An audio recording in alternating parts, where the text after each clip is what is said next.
everybody. On behalf of ICC, we will be commencing the ICC Conclave on National Pension System. For this, I would like to invite our distinguished dignitaries onto the dais to start the inaugural session. I would like to invite Mr. Atun Hussain, Chairman of ICC BFSI National Expert Committee and immediate past chair person of NPS Trust, Pension Fund Regulatory and Development Authority. We have with us our chief guest, Shri Supratim Bandyopadhyay, Chairperson of Pension Fund Regulatory and Development Authority, who will address us through virtual platform. I would like to invite Mr. Shriram Iyer, CEO of HDFC Pension Management Company Limited. I would also like to invite Mr. Amit Sinha, Group Head, Social Security and Welfare Department, Protein eGov Technologies Limited, onto the dais, please.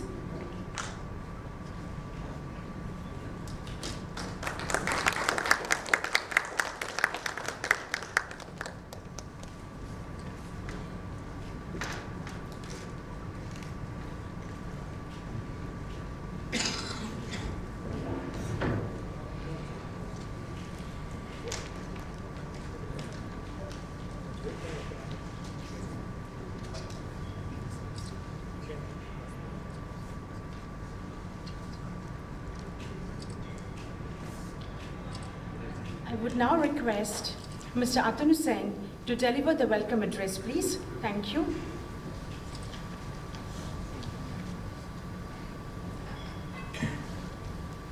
Thank you. Good morning, ladies and gentlemen. It's an honor to welcome all the speakers on the occasion of National Pension System organized by Indian Chamber of Commerce, the ICC Conclave. On behalf of the Indian Chamber of Commerce, I would like to welcome Shri Supratim Bandyopadhyay, Chairperson, PFRDA. He would be joining us online because there is a ministerial meeting suddenly which has come up yesterday and today afternoon. So he'll be joining us online, and also he has accepted to field questions, whatever you have.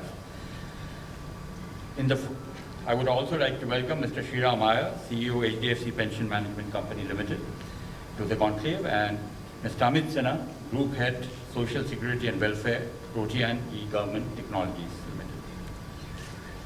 Population in the worldwide is aging every day, and as there is an increase in the number of aged persons, the traditional and informal methods for income security are becoming increasingly unable to cope with the necessary financial requirements of the people. Having said that, for those who are old enough like me who have retired some time back, the question is, can we afford to retire? The answer, I think, is no. We can't afford to retire, and so I am at this point of time engaged with Indian Chamber or some other independent directors here and there, as well as I was with NPS for the last 5 years. Now with inflation rising, savings coming down, interest rates rising, bonds, prices falling, stocks are uncertain, the pot of assets that we have, pensioners are hoping to live with has shrunk. The money that they have has shrunk. So it's kind of a pension time bomb that we are having today. Investment returns, we look at, we shift assets when we come towards our retirement age to bonds out of stocks to protect income from stock market conditions. But this is basically, you all know, the life cycle, pension funds. But bonds are also spiraling downwards in many countries and also in India once in a while. So the pension, that we have, the pension payment, is based on the NAV on the maturity date. You're all aware. And impoverishment may become a reality. That is where we stand. Baby boomers of 1950 or the 60s, like us at that point of time, we were born in the 50s. Today we have become pension boomers today. So that's the worry. So what do we do? Who will share the burden, basically? Will it be shared by the customers? In this case, customers, we mean the people who have put in money in the pension funds, or will it be borne by the government? Will it be the defined pension benefit pension plan, or which we call the old pension, or will it be something different like the NPS? In the old pension, you are all aware, those who are in the pension industry and those who are not, who have come here for the first time. The typical payout used to be a percentage of their last salary or average of their last salaries, a percentage of that. And with the pressure being on the interest rates, the employers in this case, not the employees, the public sector or government, whoever they may be, cannot or are unable to keep their promises. And the employers used to bear all their investment risks. Now, from the defined benefit plans to the contribution plans like NPS that we have today. So no guarantee what they will get in return in the current plans. But guarantee is the crux of the matter that we have in front of us. Who gives whom the guarantee? Guarantee by whom? Government or the market? That is where we stand today. The employee bears the risk in the new pension plan. But what is the larger risk? Is it the risk that is being borne in the previous plan or the risk that is being borne today? Let us look at the history of the emerging markets, and especially of India for the last 20 years.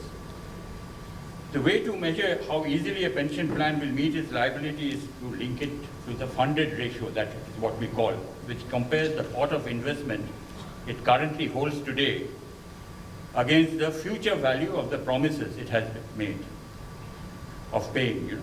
That is actually the value of the current investment stocks that you have today, plus the discount rate used to calculate payouts in the future, plus stream of expected future payments that you have, which is the most difficult part of it. See, final salaries, we are not aware. How long will the pensioners live? Or if it's a family pension, the pensioner and the spouse will live. And especially with whatever is happening, the biotechnology and things like that, that can go into future, maybe a century. So how do we match assets with liabilities, and is it funded to begin with? In India, as we have seen, most of the investments that you have in the pension funds, they are actually underfunded. And if they are underfunded, what happens as we move forward? Either you have to sell off the assets to meet the pensions subsequently, and at the end of the day, there won't be any money left in the pot. This is happening in many of the states, and as I was mentioning, the risk, which is the bigger risk, the crux of the matter is there. Whether it is the risk of the employer being able to meet your pension requirements or the risk of the market. If you look for the last 20 years in India, the markets have given good returns. If you look at the pension fund managers, they have outperformed all the other competing asset classes.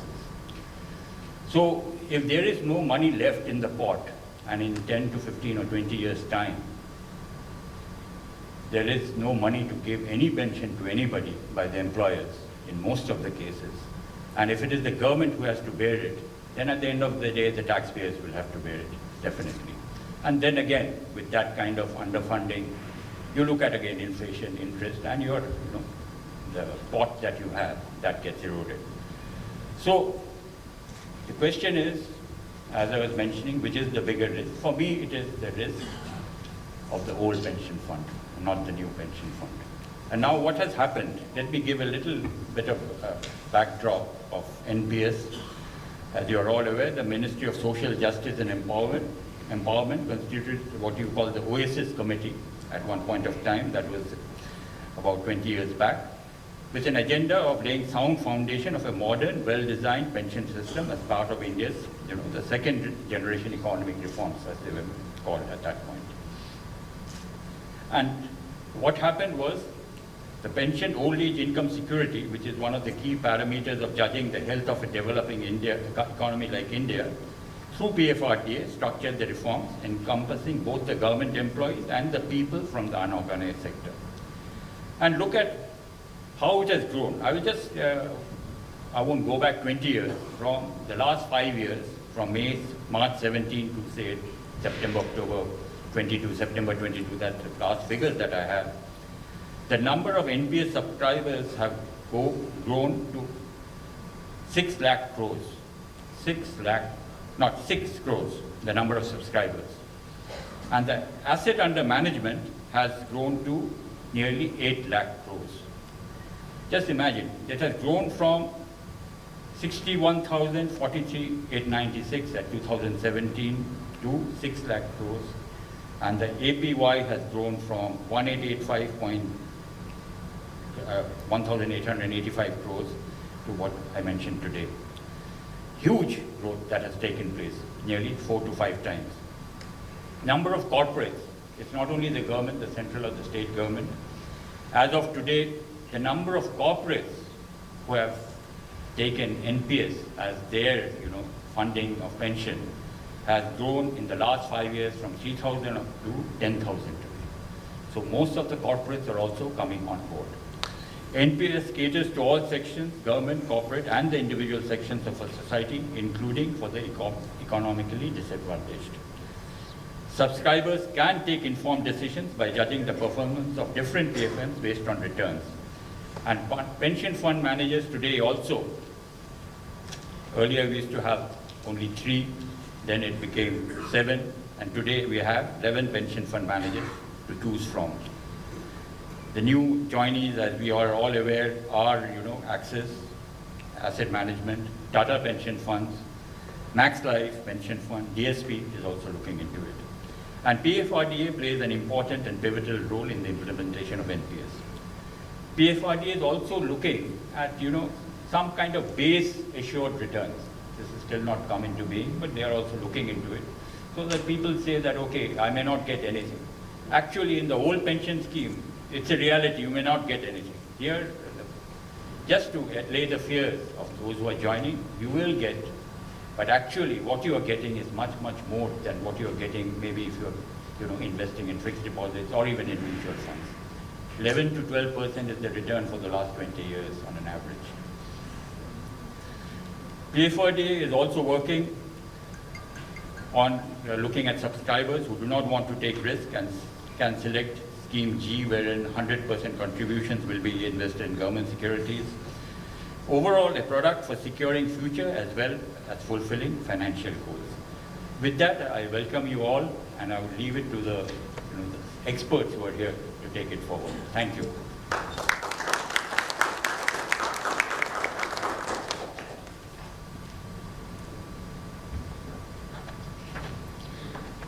We would like to invite our chief guest, Shri Shruprati Bandopadhyay, Chairperson, Pension Fund Regulatory and Development Authority, who will address us today through virtual platform.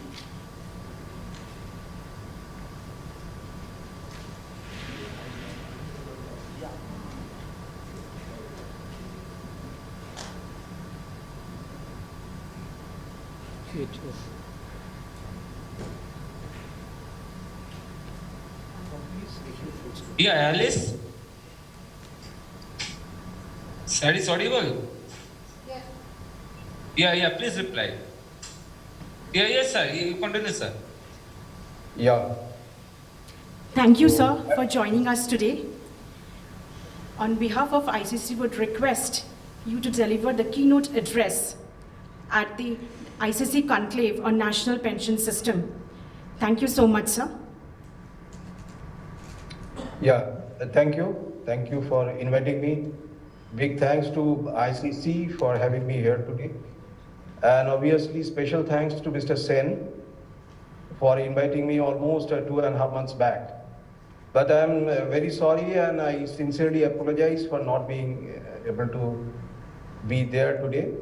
And looking at the panel discussions and all other things, I'm really excited that you are spending an entire day on discussing about the national pension system and the general pension outlook in the country, which is very, very important for all of us. And obviously, as Mr. Sen has told, that certainly Ministry has called a very urgent meeting, and I have no other option but to stay back, and this is a constant risk that we run in this assignment. So please excuse me for not being there. So already Mr. Sen has told a huge amount of things about the pension. And he is, I believe, one of the most qualified persons to talk on that, because he was not only a trustee of our NPS Trust, which manages the entire asset for the pension sector under NPS, but he was the chairman of the NPS Trust also for quite some time before completing his tenure. So, as you said rightly, the number of people who are aging, even in India, though we are in a much better place than maybe world over in advanced countries, but still it is increasing and increasing in a serious proportion. As we see still, world over, the age group of say 15 to 64 is taken as people in the working population. If we look at that, as I said, we are much better placed. Maybe we are close to 68, 69% of our population who are in the working age group. But if you look at the other side of the scenario, 65 and above, there are close to 10 crore people today. And today our normal retirement age, if we look at an employment, is about 60 years. So if you take 60 to 64, I believe another 3 to 4 crore people will be added there. So we have a huge number of senior citizens. The issue of longevity is all known to us. It is catching up with us also. In India, it is almost 18 years at the age of 60. So that's a long period without maybe a sustainable income if you don't have planned for your pension. Large number of our people, as we know, they are in the unorganized sector, almost 85% or above. So that is also a very, very challenging thing. Another very interesting thing that has come out in the Indian Express on a particular subject of OPS versus NPS, which is the debate is raging in the market today. So there they said about the broken pension system and in India, and they are telling that world over a very interesting data has come over, is that today people aged above 65, they are outnumbering children in the age group of 0 to 5. Still, the ratio is much favorable for India, but as I said, we catch up with the world sooner than later. So obviously, we are also going to catch up on that. Originally, World Economic Forum and World Population Data suggested by 2027, we are going to be the most populous countries, or one of the most populous country, or maybe the most populous country, beating even China. But that we are achieving next year only, 2023. So certain things which we feel is not good for us and we want to postpone it, unfortunately those things and economic events reborn themselves and poses a much bigger challenge for us. And why we talk about a fragmented pension system today? Because a lot of people, whether you call it by the name of pension or whether you call it by the name of old age income, lot of institutions, lot of schemes are providing that. It can be EPFO, started with back in 1952, and there is a provident fund scheme. I know how many of you will be aware of that. That started during the British Raj. That was 1925, and we have come across few organizations which are still having that provident fund scheme, which is neither EPFO nor government provident fund, nothing, but it is a 1925 scheme. So all these things were there for ages, but somehow we were not able to cover large number of people. If you look at insurance sector, they also have individual and group annuity schemes, superannuation schemes, and if you take the insurance mammoth LIC, which is running since 1956, so for 66 years, those schemes are there running in the market. And despite all that, maybe the total insurance assets which can be segregated towards superannuation and annuity funds will be just about 10 to 11 lakh crore. NPS, of course, is a much later product in the market. It was notified in 2003. It started with central government employees from January 2004. But actually the funds started coming in from 2008 and we started managing it. And we have seen that the latest data says that we have about 8.5 trillion rupees. So I believe if you look at the insurance industry, which is running for more than 6 decades that way, we'll be building them in another year's time or so, the way it is going. But what we are really worried about, there is further scope and much better scope for growth, and there is huge potential left out. Household savings also, to a great extent, if you look at it, there is some RBI data, I'm quoting from the RBI data, still 50% of that goes into real estate, 25% of that still goes into gold. So 3/4 of the household savings or investment is tied up in non-financial products and all that. And hardly 5 to 6% comes into all financial products taken together, which includes mutual funds, different banking products, and all these things taken together, which is nothing, minuscule. So how to encourage people to come over here and save for future also? There is sometimes a lurking fear in the minds of people for long-term products. And sometimes people feel that if I am investing in some kind of financial product like a mutual fund and all that, all my problems are taken care of and all my requirements are taken care of. That is not true. I believe, though I represent pension sector, but I believe there is place for each kind of product in this financial market, and each of them will fulfill one particular need. And there cannot be one single product which can fulfill all your requirements together. Solution for all the problems, never. If mutual fund looks at only growth of wealth, insurance gives either life cover or a cover for health as and when the time requires. Similarly, banking also gives you certain other comforts, but pension is only one product which will ensure lifelong income. So long the person is alive, and if that person wants, so long the spouse is also alive, and thereafter the money also can go back to the family members, the heirs of the legal heirs or the nominees, whatever it is. So it is if you look at a comprehensive thing, you have to look at all these products, and each one of them is having its own worth. So that is basically what we have to understand, and we have to start early. Today also, when we look at the pension assets, and if we take all these things, EPFO, insurance, NPS, all PPF and everything taken together, Siemens Provident Fund and all those things, it hardly comes to 14 to 15% of our GDP. If we look at OECD countries,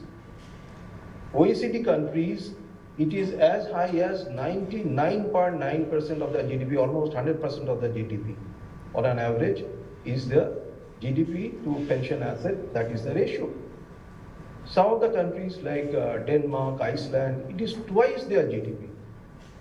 And there, they have faced the problem of longevity much earlier than us. But as I said, everything that they are facing the world over, the developed countries are facing today, it is going to catch up with us with time to come. And maybe sooner than we think or we are planning to do. US, UK, Australia, Canada, all the developed nations, They are anything between 124 to 172% of their GDP base. So there, as I understand, we have a long, long way to go, and we have many things to be done in this area. Now, since we are talking about on a platform of ICC, Indian Chamber of Commerce, so what the employers are doing world over. Some of the countries that we have data with us, we can talk. UK system, I had the opportunity of going there and seeing them. For last so many years, they have engaged into an auto-enrollment system. An auto-enrollment is nothing but if an employee joins any employment, it is for the employer to ensure that within 6 months, he is pushed into a pension system.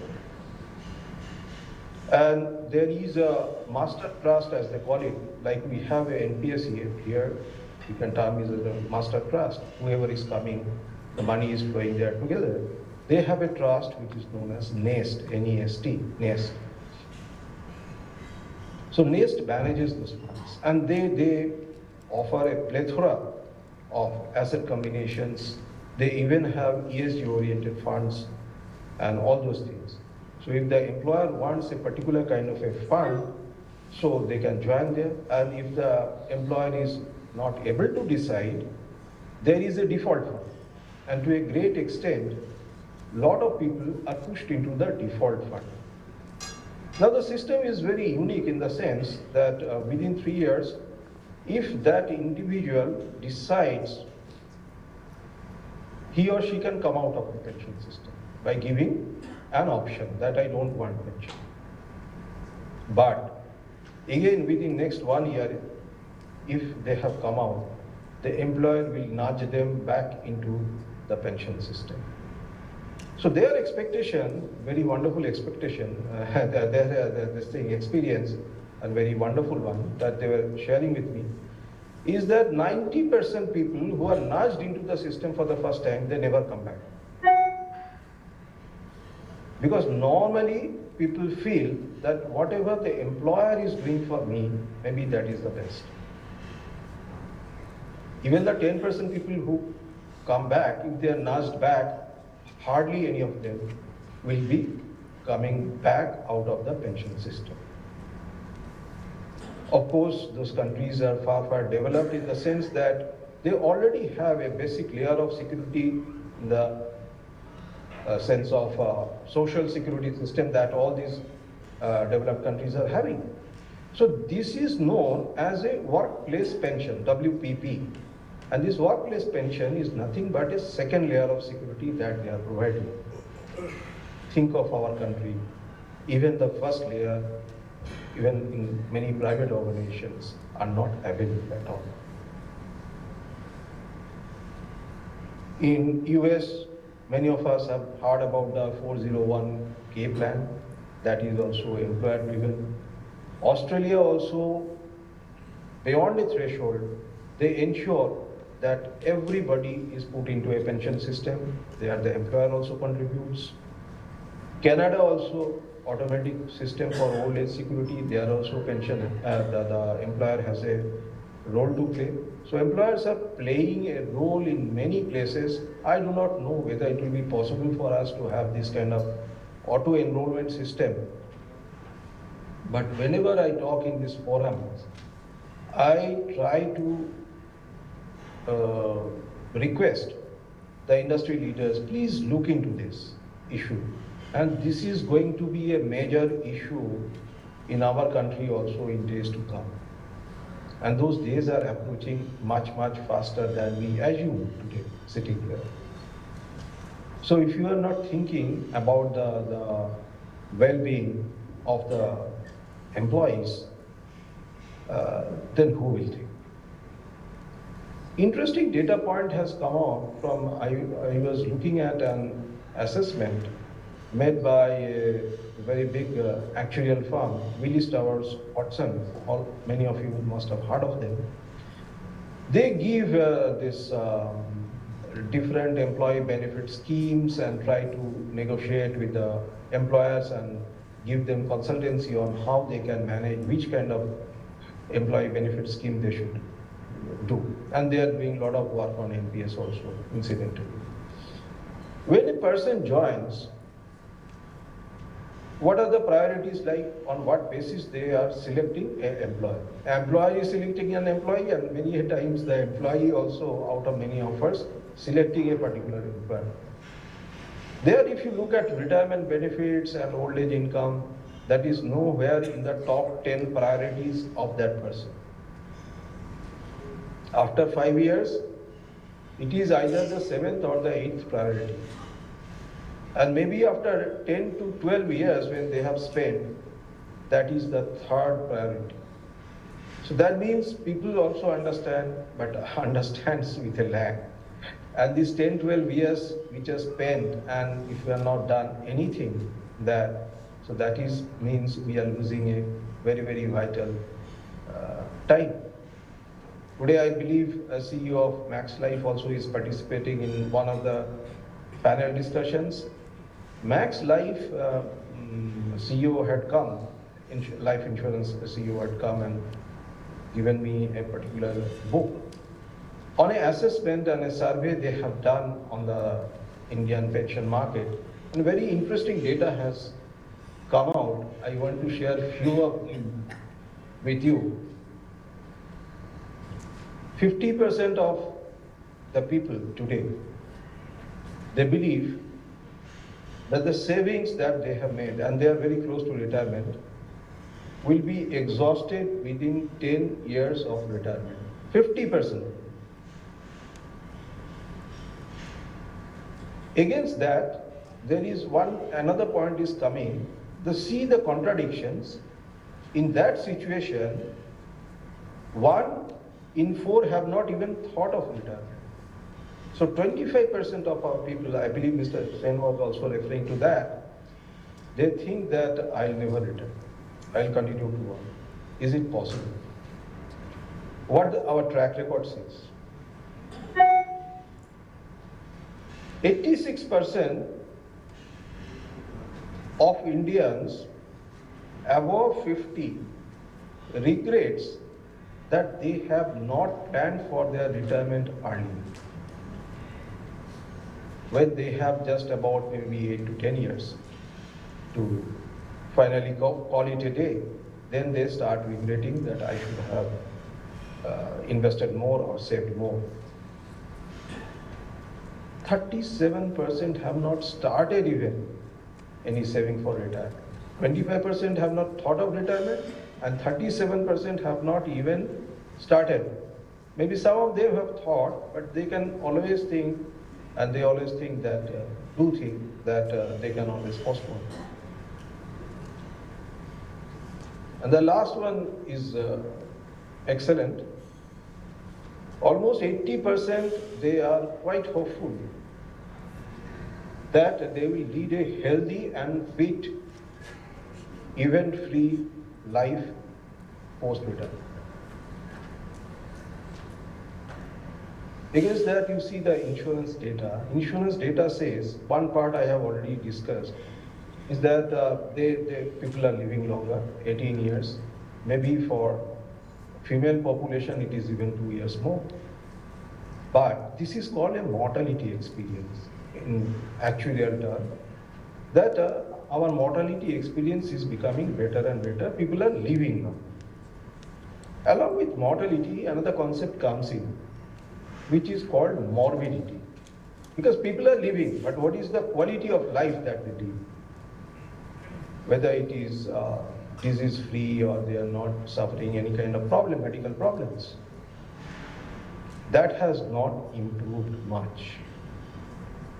Though people, to a large extent, have gone for healthy habits, but because of different other things, the morbidity experience has not improved at all.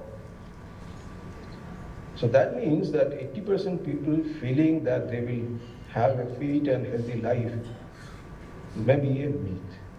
And we live in these kind of myths. Today also, 89% of the people who are about to retire think that they will live with their children. But out of this 89% people, when the survey was taken, 80% of them admitted they have never stayed with their parents. So how far these things are reality and myth, that we have to really see and decide. So that's why again and again I'm telling that we encourage to employers to think about their people's retirement benefits in advance, whether in NPS form, whether in some other form, that is up to you. But NPS as a unique proposition is that we ensure a lifelong income. Many other propositions, even EPFO, will give the money on a platter at one go. What happens to the money? Whether it will generate lifelong income, you leave it in the hands of somebody else. We do not know what will happen to that. But here the system itself ensures you cannot withdraw more than 60% of your total corpus at the point of retirement also. 40% is meant for that. And we don't give early access to the fund. All developed countries, UK, US, and I believe Australia, they are also thinking to increase their retirement age from 66 to 67. Why? Because they are finding that post-retirement, people are living there much longer. So it will be a big problem for those people. So why not allow them one more years in employment? Here, of course, looking at the employment scenario and all that, that will not be possible. And that will not be possible. Let us accept the reality. So let us catch them young, let us start early, and let us build over a period of time. Today we have 12,000 corporates registered with us. But if you look at the number of employees there who have really registered, is a paltry number. It is only 16 lakh. And some of them have mandatorily come here. So there may be almost 100% of their employees are part of this. But if you go to big corporates, hardly the take-up rate, means out of the employees who are eligible, how many have taken up NPS or similar kind of scheme, is hardly 3 to 4%, which is nothing. So like that auto-enrollment in UK, I request the employers to kindly give a positive nudge when they are entering the service, when they are young. And tell them, along with many other things, this is also maybe a reality that you have to face, not now at a later stage. Be prepared for it. So the monthly contributions also will be low. And we have given so many flexibilities. You can increase your own contributions. You can contribute separately on your own. You can run a Tier 2 account along with Tier 1 if you wish. Of course, you are not going to get those income tax benefits there, but you can run them. And already Mr. Sen has told, we have given so many things in the hands of the people. You can even invest if you are not worried about too much of risk. 75% of your money in equity. That also we have allowed. In Tier 2, it can be as high as almost 100%. You can put in equity. That is your choice. And we are not going to interfere. But we will only tell you, like the mutual schemes also tell you, that what kind of risk you are going to run there. But if you are ready to have those kind of risks, if you have appetite for those kind of risks, please come and join and invest. Our returns are very competitive. I will never claim that it is the best in the market, but if you compare with even mutual funds, it's not that bad. Over a period of 14 years that we have our track record, our equity return, CAGR, compounded annual growth rate, as on today is 12.61%. Corporate bond, we have seen many credit events, IHFL, DHFL and all those things. Yes Bank, despite that, it is giving 9.26%.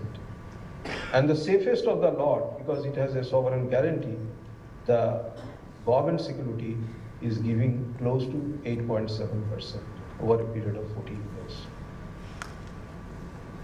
We have given a lot of flexibility to our fund managers, and according to their choice, they can invest and they can give you better returns. There are so many choices of fund managers today. Mr. Sen has told we have given in last 1 year license to 3 fund managers, and 2 of them, their CEOs.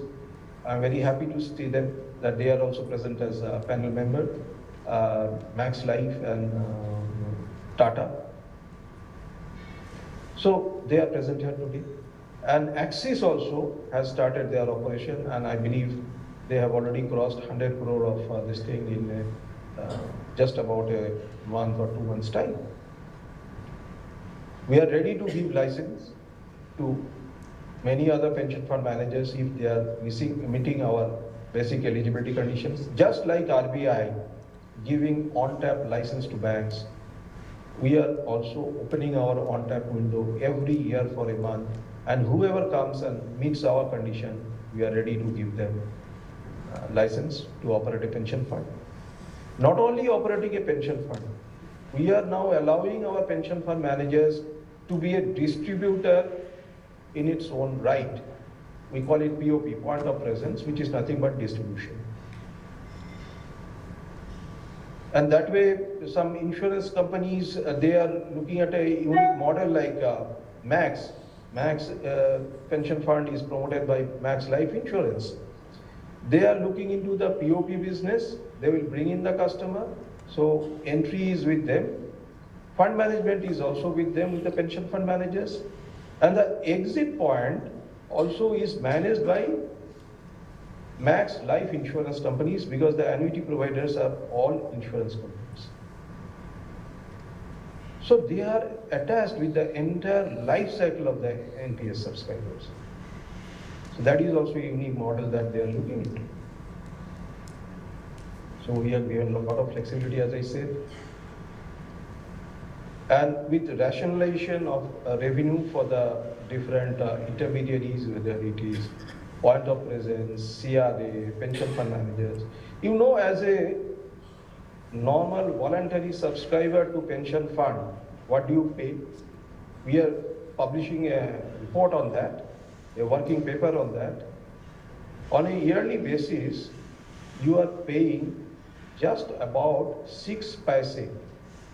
In simple terms, it translates to, if you are giving me 100 rupees to manage, for the entire year managing all these things, maintaining your account, giving you NAV on day-to-day basis, and taking care of your fund, I am charging you 6 paise, and 99 rupees 94 paise is still your fund. Who manages a fund, you tell me? Many of you might have invested into insurance, mutual fund and all that. I am very proud to say this is not only the lowest cost financial product in the market in India, possibly the world also. So once again, I request all of you, especially the industry leaders, please come, take a look at NPS also, give us a choice, join hands with us, and we are ready, even from the regulatory body point of view. We go talk to the employers, talk to the employees if required, and see that they can be onboarded very, very seamlessly into the NPS platform. Our CRAs are there, our pension fund managers are there, our POPs are there. They will come and support you to do that thing. It will be a very, very smooth and seamless process, I can ensure you. And it will be a wonderful journey for the next 20-25 years. So once again, I thank ICC, and I believe not only the speakers, they are seasoned CEOs and fund managers of pension system. They have seen the pension system quite closely. And the two that panel discussions that you are having, one on the investment side and one on the distribution pattern, I believe these are very, very important. So far as distributors are concerned also, we have already given a free hand to the POPs that they can also recruit individual agent-like thing like you have in insurance sector or mutual fund distributors and all that. So the processes we have enabled, and I believe and I can see a very, very bright future for the NPS as such, the pension sector as such, and I believe it will play a very big role in the growth of Indian economy. So thank you once again for giving me this opportunity. Thank you.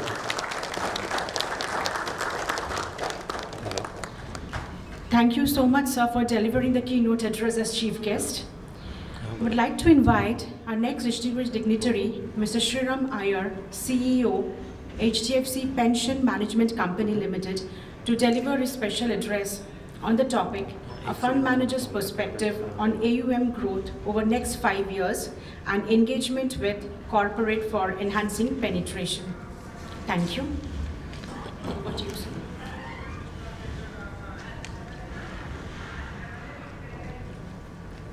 Thank you. Thank you very much, Mr. Sen. Thank you, Chairman, sir, for your address and your words of wisdom. It's always a pleasure to listen to you. I think you made my task very, very easy because, I'm going to talk about the opportunity on the corporate NPS side. And Mr. Chairman, sir, has already spoken a lot about some of the things that I will hopefully cover. So I'm going to take the next 10 odd minutes to really drive home the efficacy of why corporates should look at corporate NPS as an option for their employees and hopefully make a case for that. So I've got a few slides. I'm going to use those slides to drive home the point. With your permission, sir, I'll start. We'll talk about the trend. So while I think on the corporate NPS side, and I'll tell you, HDFC Pension as a pension fund manager and also a POP, we are, by the way, the second largest corporate NPS point of presence and therefore have significant experience in terms of having worked with over 1,800 corporates, and all the stuff that I will talk about today is largely drawn from those experiences that we've had. So the industry has really seen fairly strong growth, right? So if you look at the number here, it's around 7.8 lakh subscribers. Now I've excluded the mandatory subscribers because there isn't really a push that needs to happen, right? So because every single employee is expected to open an NPS account. I'm only talking about the voluntary base, which is corporates where NPS adoption is voluntary, right? So there are only just about 7.8 lakh odd subscribers that are there at this point of time, FY22, likely to grow to close to 10 lakh by the end of this financial year. Well, it's registered a fairly strong growth of around 28% CAGR over the last 5 years. And in terms of AUM as well, we have seen a 35% odd CAGR. But if you net off the market impact out of the 35%, probably the growth rate is around 20 to 23%. While I think, on a headline basis, this is a fairly strong growth, I think there is a huge, huge opportunity for us to exploit. Now, why do I say that, right? And Chairman Smith sir spoke about the fact that there are 12,000 registered corporates on the corporate NPS platform. The PRAN per corporate, and if you just use the mathematics that I showed you earlier, there are only 70 PRANs per corporate. Right? That's a shockingly low number. I can tell you of very, very large, and if you saw the number of 7.8 lakh subscribers, that's not even the total of the top 2 IT companies in the country, right? So the opportunity and the headroom for growth is dramatic, right? And that's the reason why I started the presentation by saying it's a Behemothean opportunity. And I actually Googled this word Behemothean, I said, does it exist? And it does exist, right? It's a massive opportunity. it's an iceberg. We have not even started scratching the surface. At this point of time, there are barely 70 brands per corporate. The penetration, as Chairman Sir said, it's less than 5%. You would expect that in knowledge industries like IT, ITES, given the fact that salary levels are better, awareness levels are higher, education levels are higher, you would expect penetration to be better. In fact, it's the other way around. The penetration in some of the largest IT, ITES companies is less than 3%, right? Shocking, but true. Now, in the backdrop, you have an EPFO, because this is the closest comparison that we have for a pension product, right? Everybody keeps comparing EPFO with NPS, though the comparison is misplaced in my opinion. There are 7 lakh establishments. We are very proud of the fact that there are 12,000 corporates that have signed up for NPS, but the reality is that, and you can knock off maybe 6 lakh out of these as establishments which are very small for them to impanel for NPS. By the way, there is no limit on who can impanel for NPS, right? Any company can impanel for a corporate NPS, right? There are 7 lakh establishments with 7 crore members. And these 7 crore members are the ones that have contributed last year, by the way, right? This is not even the overall number. The overall number is much, much higher, right? These are 7 crore contributing members. And here we're talking about a number of 7.8 lakh subscribers total, within which also I can tell you there are a number of subscribers that don't contribute, right? So the number of subscribers does not necessarily translate to every one of them contributing. I've seen some large IT companies where the penetration is very low, 3%, 4% of the total workforce. Workforce in an large IT company is typically 1.5 lakh, 2 lakh, 3 lakh, 4 lakhs, right? That's the kind of number of people that are there, right? And within that, your penetration is 3%. Within that, 70% of the people, probably 60 to 70% of them are contributing. So the actual penetration is less than 2%, right? That's how large the opportunity is. There are 5 crore unique mutual fund investors. We all know this data, right? We've all seen this over and over again. Mutual funds as a product, of course, the product has seen dramatic growth. Mutual fund Sahi Hai has done, and of course, the distribution fraternity that there has, I think, done, has worked wonders. We have over 5 crore unique mutual fund investors today. I have seen a time when this number used to be less than 70 lakhs. Right? And this growth of 5 crores has happened over the last 8 to 10 years.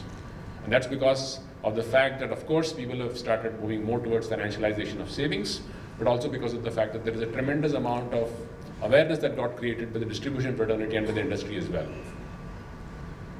Over 10 crore Demat accounts, right? We crossed 10 crore Demat accounts in the month of August, right? And I can tell you, with my own experience, that the life of a broking customer is not more than 6 months. Retail broking trading customer is not more than 6 months, right? But there are 10 crore Demat accounts, right? In this backdrop, if we look at the opportunity for NPS, it is just massive, right? This is the final point, right? 80% of the corporate subscribers today are from the top 5% of the companies, which means that there are numerous companies, and I can tell you as a POP, one of the big challenges that we struggle with is to make sure that all the companies that are there with us have at least one active brand. And I can tell you there will be at least 25% of the companies which don't have a single active brand, right? And that's not unique to us. It's the state of the industry, right? And that's where I think we need support from industry leaders like all of you who will be able to influence people back home, people in your companies as to why it is such a compelling product. Now, these are all, I know I'm preaching to the converted, right? I'm only making a comparison between some of the other products that are there in the industry that are used for creating retirement savings. I don't mean to in any way denigrate any of these products, but I want you to focus on the fact that with this product, which is the last column, right? And we've made some assumptions and we've gone by past performance. Of course, I would like to state also that past performance is not necessarily an indicator of what will happen in the future. But if you were to look at 9 years of performance, this is not 1 year, 2 years of performance, this is 9 years of performance that we're looking at. And if you were to assume that somewhere close to that will happen over the next 20, 25 years, imagine the amount of impact that a 35-year-old investor who gets into this product at this point of time, the impact vis-a-vis other products, including a product like a hybrid mutual fund, which is the closest comparison because 65% of the money goes into equity, 35% goes into debt there, the closest comparison, right? The impact here is 2.7 times. I want that to sink in, right? This is a product that actually guarantees, this is the way this is structured. It's got the beauty of low cost. I think Chairman Sir spoke about the fact that it is possibly the lowest cost actively managed product in the world, right? This has got tax advantages and it's an exempt status. And by the way, one thing that I have realized during my own, conversations with companies is the fact that there is very poor awareness of the fact that there is a large headroom for tax saving for individual employees, 80CCD 2B as it is referred to, right? The 10% of the basic, and I can tell you, and I'm not joking, I have spoken to CFOs of fairly mid to large size companies and they are not aware of this, despite the fact that there are 12,000 registered companies in corporate NPS. So awareness levels around this, I believe, we can do a lot more. As an industry, we need to do a lot more to make sure that we make the beneficiaries and subscribers aware of the significant advantages. 10% is a very, very large amount. 10% of basic is what I'm referring to. It's a very, very large opportunity that is available. And look at the amount of, and there are of course, some assumptions that we've made in terms of returns, which is again based on past returns. The impact can be dramatic. This is only for illustrative purposes, right?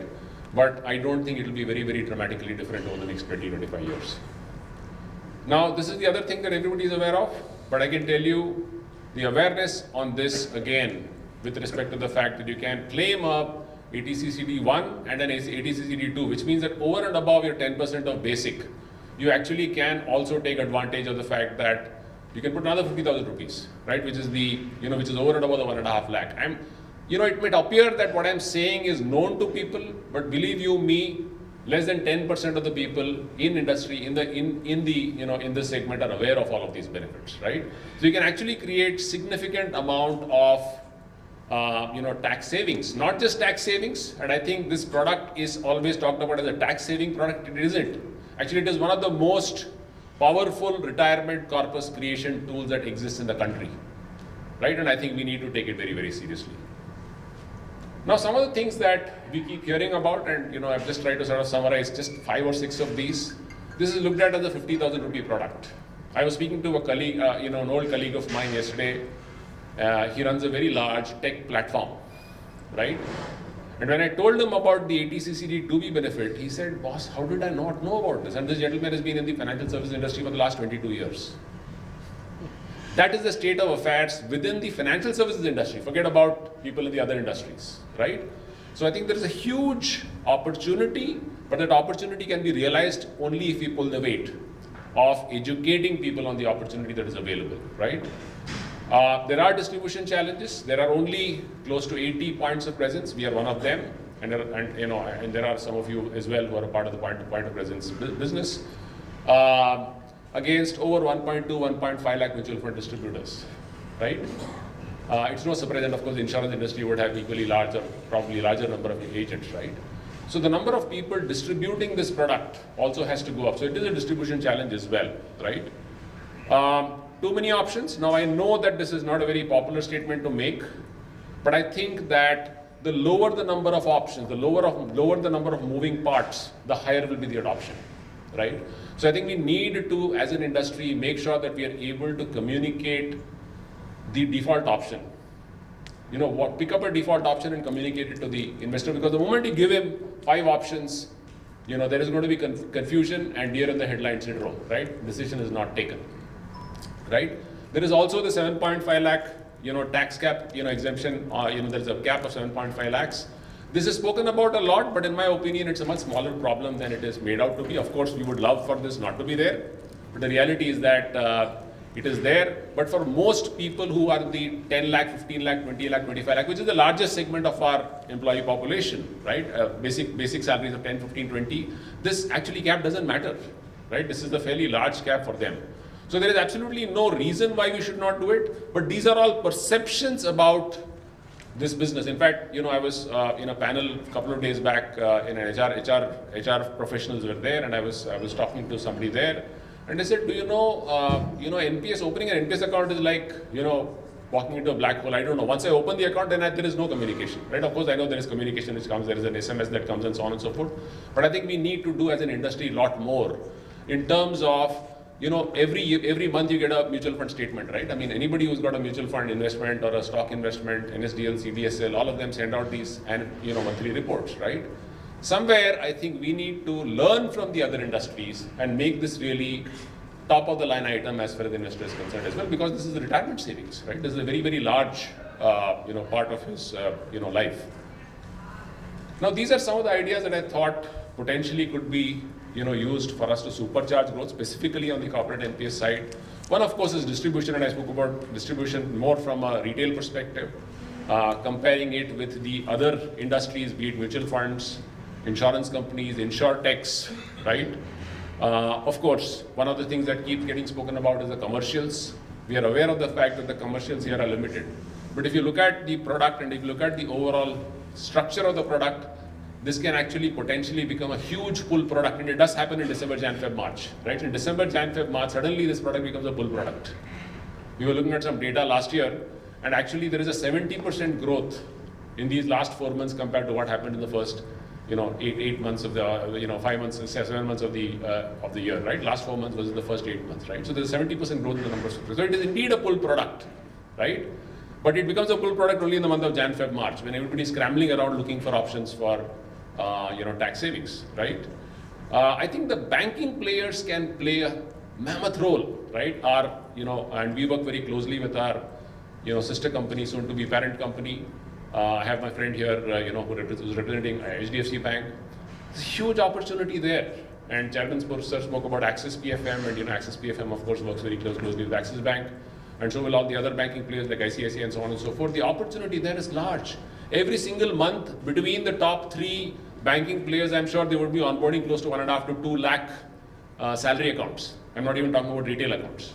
I know that in HDFC Bank, that number, if I'm not mistaken, is around 70,000 rupees, 70,000 accounts every single month, right?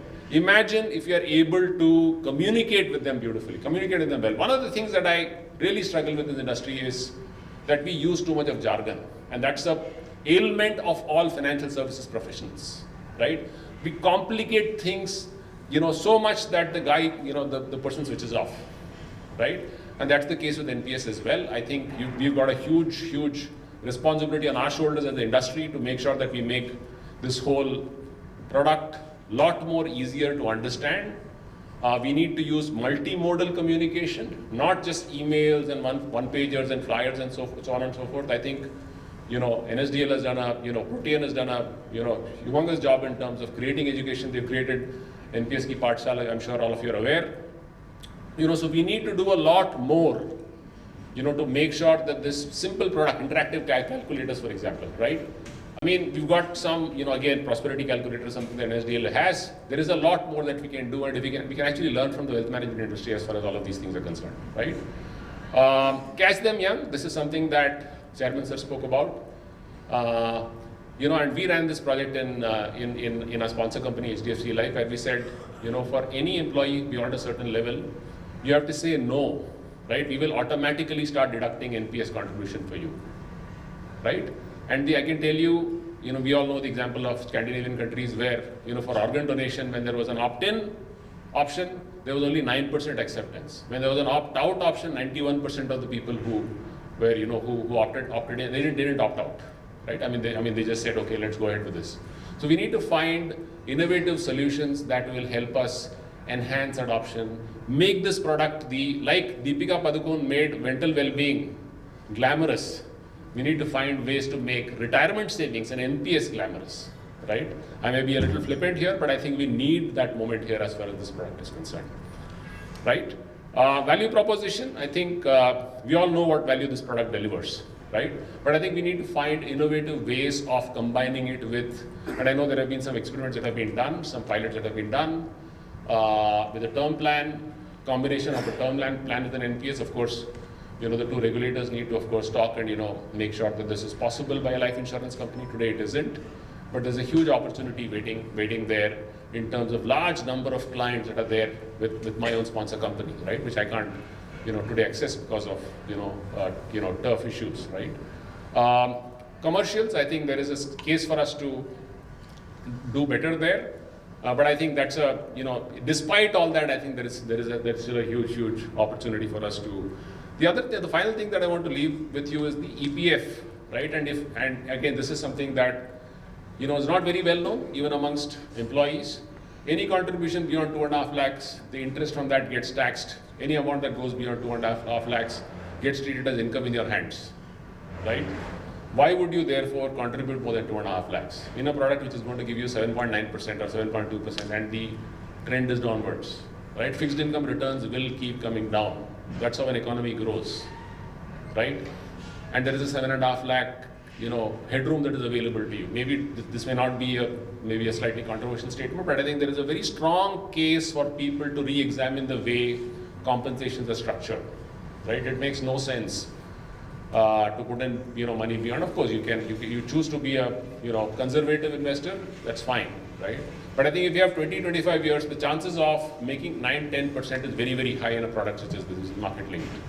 So crystal ball glazing. I think if we get more corporates, of course 12,000 is a big number. We need to get more from every corporate, right? Which means we need to get more penetration. And finally, from every subscriber, we need to get more, right? If we do these three things right, I see no reason why, we can't move from the 8-odd lakh subscriber market that we are at this point of time. I think there's a 5x opportunity that is available to us only on this space. I'm going to end here. Thank you very much for patiently listening. Yes, sir. So one question, and you touched upon it on the end of your speech. Sure, sir. Within your umbrella of the parent company which you are in, how many subscribers do you have in HDFC Limited, HDFC Life, HDFC AMC? I'm asking this because 70 brand per corporate is actually a shocking number. See, I'll tell you, so it works differently in different places, right? So I'll tell you, PSUs, for example, Chairman Sir spoke about it. In PSUs, in most of the PSUs, it is a mandatory requirement, right? So 100% of the employees will have a plan, right? But so you asked me a pointed question on HDFC. In HDFC Life, in the total addressable market, and if I were to look at, let's say, employees about a total compensation of 10 lakh rupees, right? The penetration would be in the region of 30 to 32%. I think it can be in the region of 70-75% in the total addressable market. So we've got a long way to go, right? Same holds true for the other sister companies and the parent company that are there. That's the kind of penetration. We've got a long way to go. In fact, that's one of the things that I keep talking to my team, saying that there is so much of opportunity within our group itself. Thank you for asking that question, sir. Thank you. Of the basic is allowed as a deduction from taxable income. That's right. Is there a parallel provision for contribution from a self-employed person? Self-employed, the limit is 50,000. It continues to be 50,000. In fact, there have been multiple representations that have been made by the PFRD as well to enhance that rate. But at this point of time, it is 50,000 rupees. Of course, you can actually use the 1.5 lakh rupees also to contribute to the NPS. Right? So you can actually contribute up to 2 lakh rupees a year. And I just want to, bust one more myth, which is that on maturity, paisa lock in ho jata hai, right? 40% of the paisa gets locked in. This is the usual, thing that I keep hearing. And I say that's the biggest blessing that you can have. Which other product can guarantee you a fixed income for the rest of your life?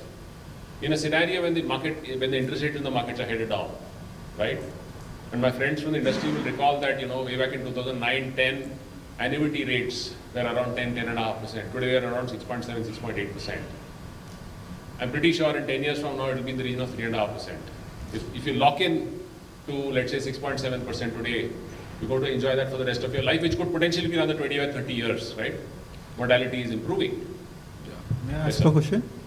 You are saying that the 60% gets locked in, which is a major problem, right? 40%. 40%. 60% is available to you, which can be committed. So 40% gets locked in. The point is that the 40%, the future rate of annuity cannot be decided now. So what the rate I'm going to get in the future, currently it is around 5 to 6%, right? The annuity rate. 6.5 to 7%. Yeah, that's 7%, right. yeah. The future rate might, as you say, the future rates are going to go down. The future rate of that 40% would be 2, 3, 4%. I don't know that. Absolutely. And that's a huge risk for the next 20 years, which I'm going to carry. I agree with you, but So I think something needs to be done on that perspective also. sure, you may make a valid point, but you need to be able to correlate the rate of interest that you get on annuity to the rate of interest in the market at that point of time. Today, if you look at fixed deposits offer you around 7.5%. right? In that ballpark, 5.5% to 7.5%, depending upon the perceived safety of the bank, right? Yes. So in that light, a 6.7, 6.8% is comparable, right? So what will happen 20 years from now? Let's say it's 3%. Most likely bank rates will be 1.5%, 2%. Overall inflation in the economy will be probably 4 or 5%, or probably lower than that, right? So the point is that you need to look at it from the overall macro situation, right? See, today you're not going to get a 10% fixed income opportunity anywhere. 20 years from now, you're not going to get a 7% fixed income opportunity anywhere, right? Because the inflation has come down, would have come down by then quite significantly, right? So that's the perspective that one needs to have. That is what I'm saying. So that annuity risk, if there is some point of guarantee available in the market, that would be very good. Similarly, if there are many other products in the insurance segment which give you a whole life policy, and they give around 5 to 7% of return for your whole life till you die. Okay, so what is the comparison with respect to that to this? So you can look at that comparison, right? I think the returns there there would be a combination of a mortality risk also, right? So to that extent, the effective return that will be available to you, because there's a mortality premium that goes towards, funding the mortality risk of the individual. So it will be different for different age groups. Yes, of But I course. can tell you that the post-tax return there, Yes. right, is close to 4.2%. No, at this the point in close time. post-tax returns after that is above 5 to 5.5%. I mean, there are different kinds of products, and I can tell you, Yeah. we can Average get I'm into the saying is more sidelines. than 5%, and that's a guaranteed product. You get that. So comparatively, when I know that I'm going to get 2-3% after say 20-25 years, it's a big risk. You could choose to do that, right? So you can choose to invest at this point of time and go on, and you use that as a product as well, which will give you the 5%. I think there are multiple options. I think there's no one single solution that's available. We're talking about the 40% that needs to be used for annuity, which is a complaint that I keep hearing. I was saying 40%. We can talk on the sidelines, Sure, because sure. in the interest of time, I think, yeah. Yeah, so we have technical sessions and of course we have sessions outside also. Sure, sir. Please reserve some of this. Yeah. Thank you, sir. Thank you. I'm going to end here. I think we're running short of time. Thank you.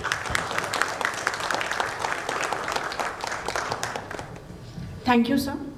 I would now like to invite Mr. Amit Sinha, Group Head, Social Security and Welfare Department of Protean eGov Technologies Limited, to deliver his special address on the topic, Role of CRA in Last Mile Delivery. Thank you so much.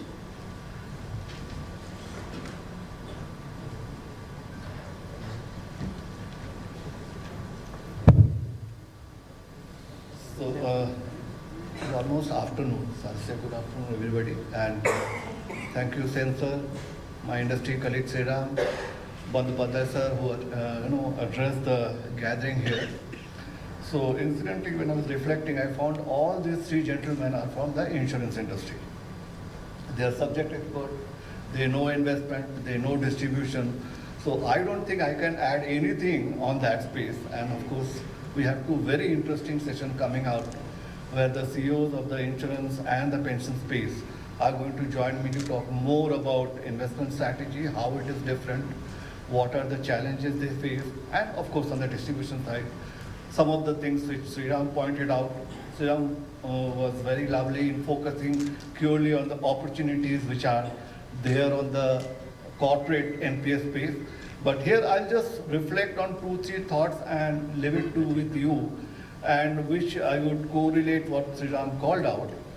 So somewhere, if I look back, step back and see 92, when the Indian economy was opening up, and we had two organizations supported by the government to come in place, was first the National Stock Exchange and the depository, NSDL depository.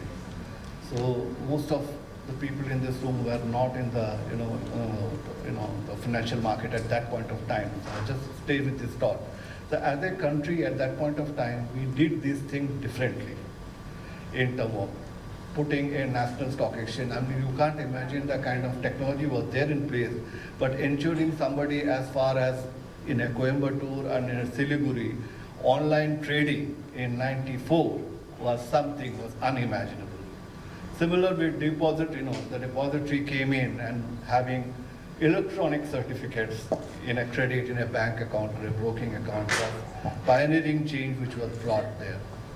And then you had this tax information system which was changed. And today, we all know you have a PAN number, we get it in 4 hours, 2 days the PAN card comes to you.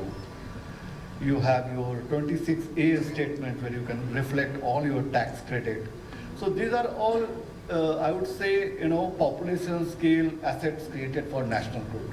When we look at today as an economy of a $3 trillion economy and a per capita income of 2000 GDP, all this has happened because slowly at the back end, these technologies have been there and been putting in place. When Sriram called out that there are 10 crore demat account, it is all the back-end technology which NSDL, which a CDSL has put in place. You look at the e-sign, e-KYC. That is how all this, the mutual fund account has come. If you look at the mutual fund growth, this growth has happened in the last 5 years. Because why? A completely frictionless journey has been created because of this e-sign and KYC. So some of these changes at a tech stack level are very fundamental.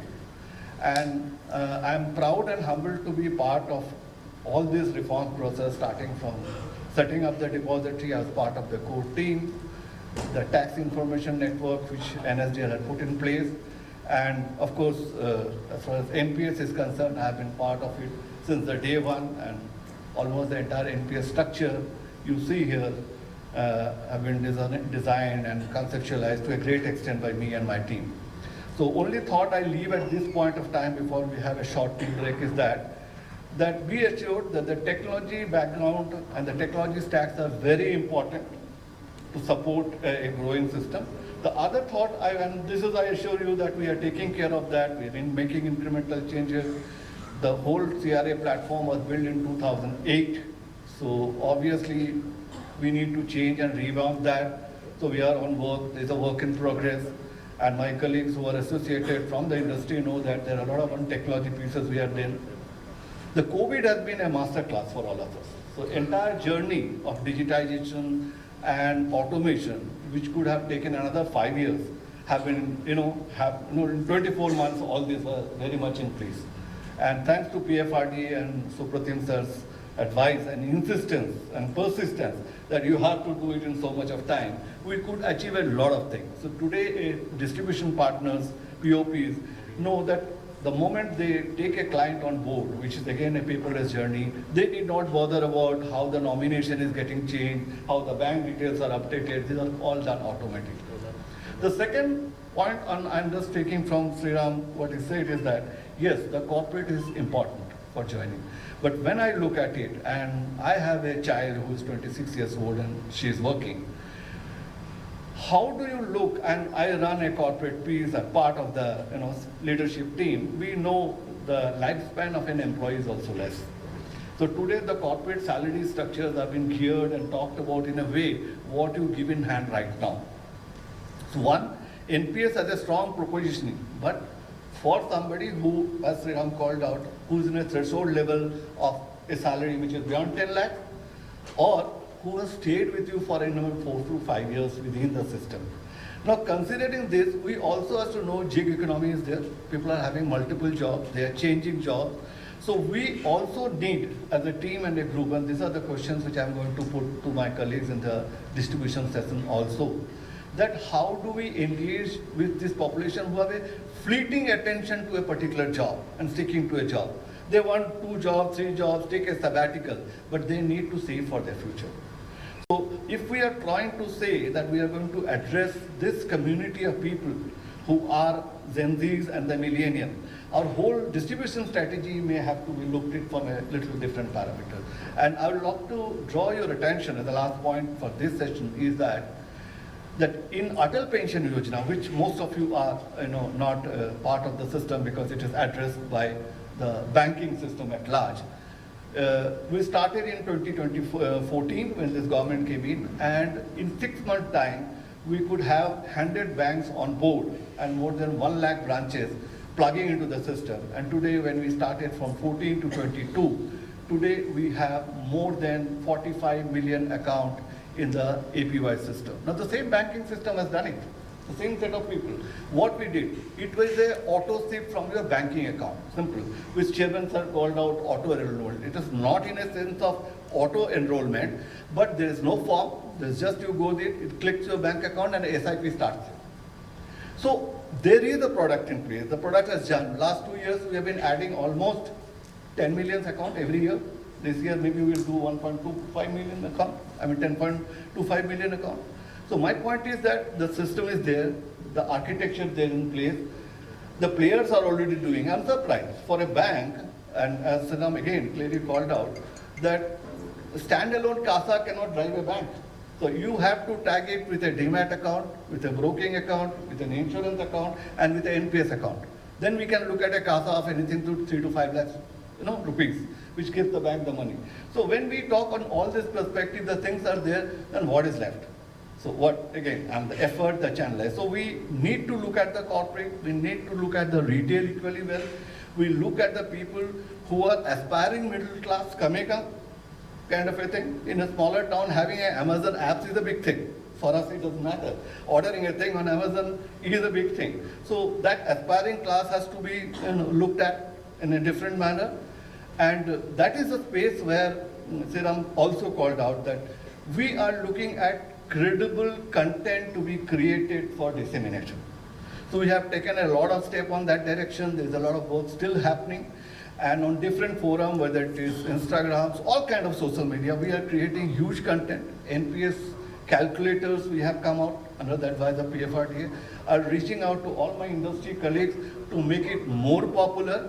So you are not burdened with the, both the way, to educate your branch staff how to sell it, and also to educate the customer that how they go ahead with your NPS account. We are taking that responsibility also on us.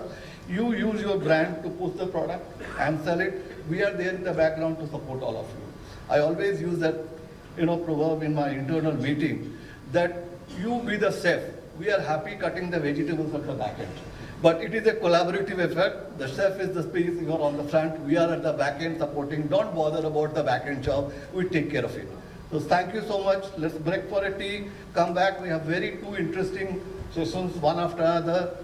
One on investment styles and one on the technical system. Please, thank you, sir. Thank you, sir, for your special address. Before we end this session, it's a time for felicitation. I would now request Mr. Atanu Sen, sir, to felicitate distinguished dignitaries onto the dais. To Mr. Shriram Iyer, CEO, HDFC Pension Management Company Limited.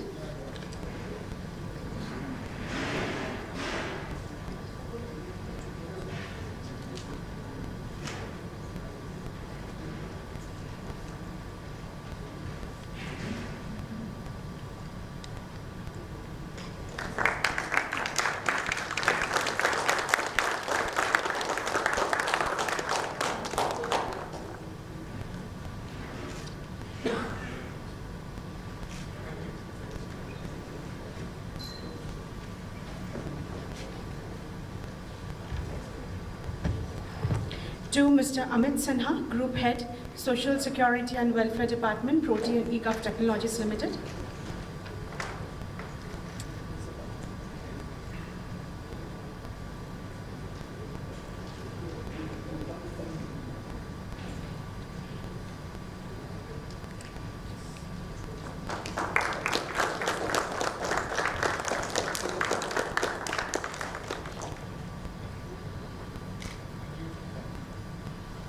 Thank you, sir. I have a small request since we are running out of time. We just need 5 minutes for the changeover for the session, and those who want can go for a bio break. We'll not, want to break for this thing because everyone has some other commitments. So we'll break for a 5 minutes take a 5 minutes bio break, and we come back for the next session, please. Thank you.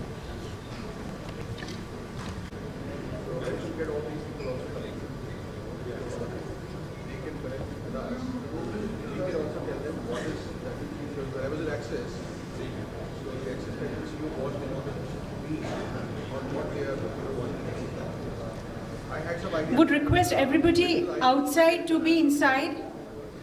We start our next technical session. This is a panel discussion on basic framework for investment under NPS along with future growth of pension compared to other industry products.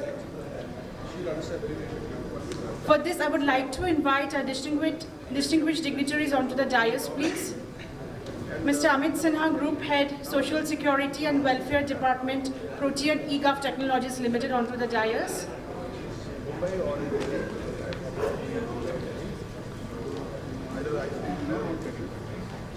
Mr. Balram Bhagat, CEO and Whole-Time Director, UTI Retirement Solutions Limited, onto the dais, please.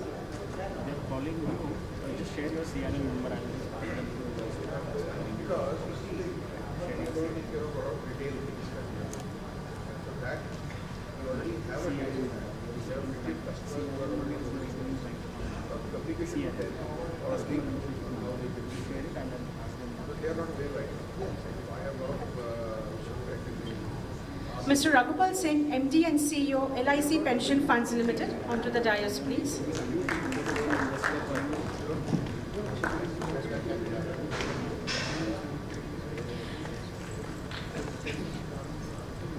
Mr. Anthony Rodriguez, MD and CEO, SBI Pension Funds Private Limited, onto the dais, please.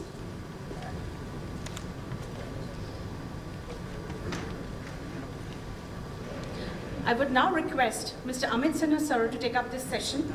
He is a session moderator. Thank you so much.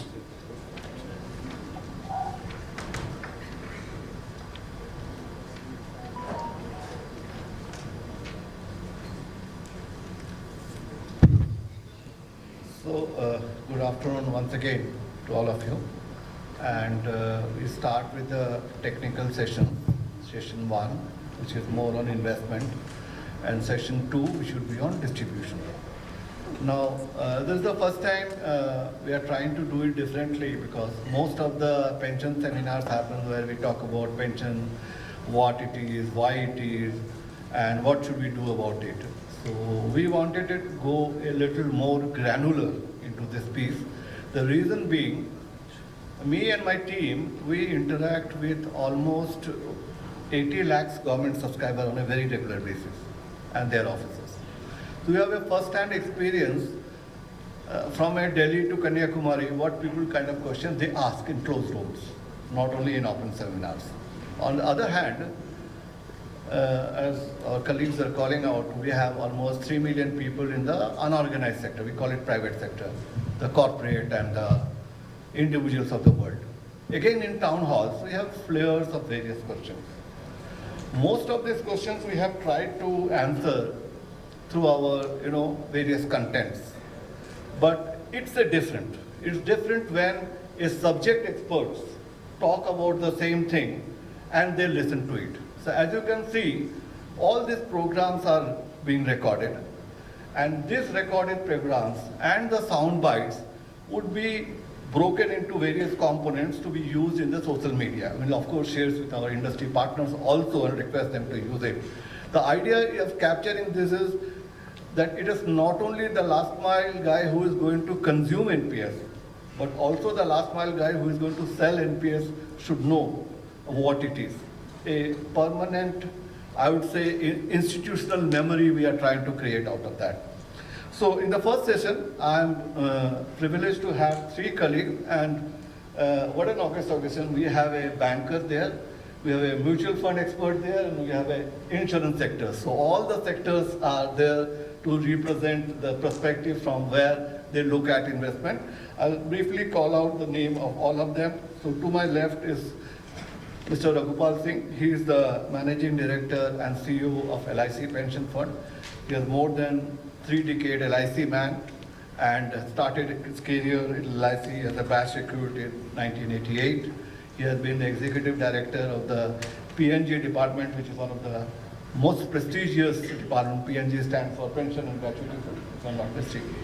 And he has done a lot of work at a field level, which any LIC divisional manager, regional manager does. He has a first-hand sales and distribution experiences. As a part of the PNG, he has taken care of the tech stack, and a lot of tech improvement has done, and he has taken over this. And I recall during my old Swavalaman days also, we had very close interaction with him at a distribution level, and he had been pioneering so many things from LIC, who were flag bearers for the Swavalaman scheme. Next to what you called Mr. Singh is Mr. Balram Bhagat, who is the whole-time director of UPI Retirement Solution, and he is also part of the Pension Advisory Committee. So me and Balram, we are the two-man, last standing out part of the core team. We started the NPS journey in 2008. So I was feeling very nervous when I entered this room. I didn't see Balram. So I was, "Main to akela hu, Balram kidhar hai?" And then walks in Balram, and I felt, okay, Balram is around. So Balram has been not only part of the distribution piece in the mutual fund for a great period of time, but he interestingly handled a lot of social security related scheme in NPS, in mutual fund industry, and also something on the micro pension space. Most of you don't know there's a micro pension fund within mutual fund. So he had done a lot of pioneering work on those schemes, running those schemes and managing those schemes.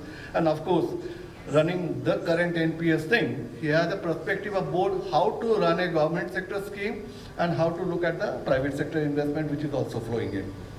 And we of course have Mr. Anthony, who is a career banker, started his career in the bank more than 3 decades back, worked in Indian market, worked in international market, and has taken over as the CEO and MD of SBI Pension Fund, the largest pension fund, and I would say not only the largest of the government space, because in the private sector space also when I see traction, it is one of the most accepted fund when people do choose the fund manager also. So we have all the three gentlemen here, and I'll start the questions. So allow me the privilege to stand here and ask the questions to all of you. So the construct is that we have 3 or 4 rounds of questions, where in each round I'll be asking all my industry colleagues a question and will want to dwell upon it. So to start with, I'll ask this question to Mr. Balram, that you have seen equity investment when you are in the mutual fund space, and now that you have been handling the NPS as a, wearing the hat of the CEO, of course, you have your colleagues who like it, How do you see the difference that as a fund manager when somebody looks at investment there, and how do you look at the investment overall from a perspective of the retirement space?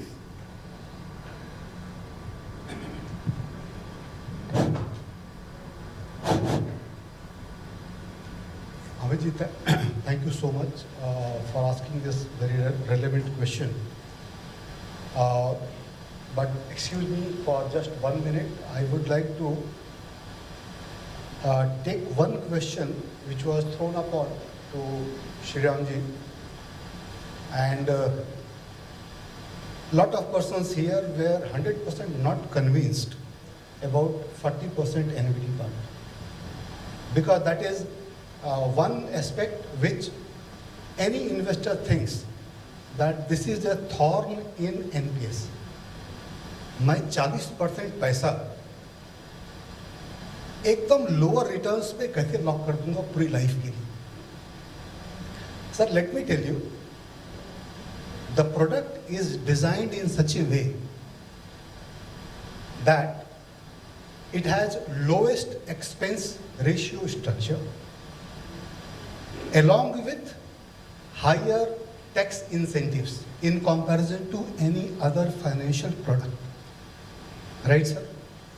Now, if I talk about since till 2015, NPS was not having any a point of sale for a salesman other than lower expense ratio. But now, lower expense ratio has taken a back seat and tax incentives have taken the front seat. Itna tax incentive. Sir, even today NPS, the total expense ratio, that is TER, is in the range of 0.25 to 0.26%. If you compare with any other financial product in the market, the difference is 1.75%. Forget about the tax incentives. Only this difference will lead to more than 45% retirement corpus in NPS because of just lower expense ratio. सो 45% अगर आपको ज़्यादा retirement corpus मिल रहा है और आपको 40% ही खाली annuity लेना है, तो NPS is equal to investment plus free pensions. Please, this is the formula one must note in the mind, that NPS is equal to free pensions plus investment returns. जबकि मैंने टैक्स एडवांटेजेस का अभी दावा नहीं ठोका है.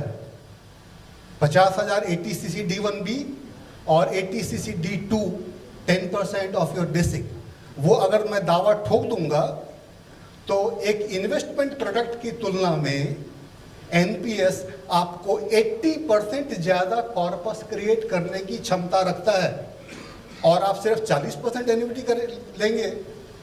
तो आप समझ लीजिए कि what NPS has in store for you, right. Please ये कभी मत सोचिएगा एन्युटी में मेरा पैसा फंस गया, मैं लोअर रिटर्न्स पे.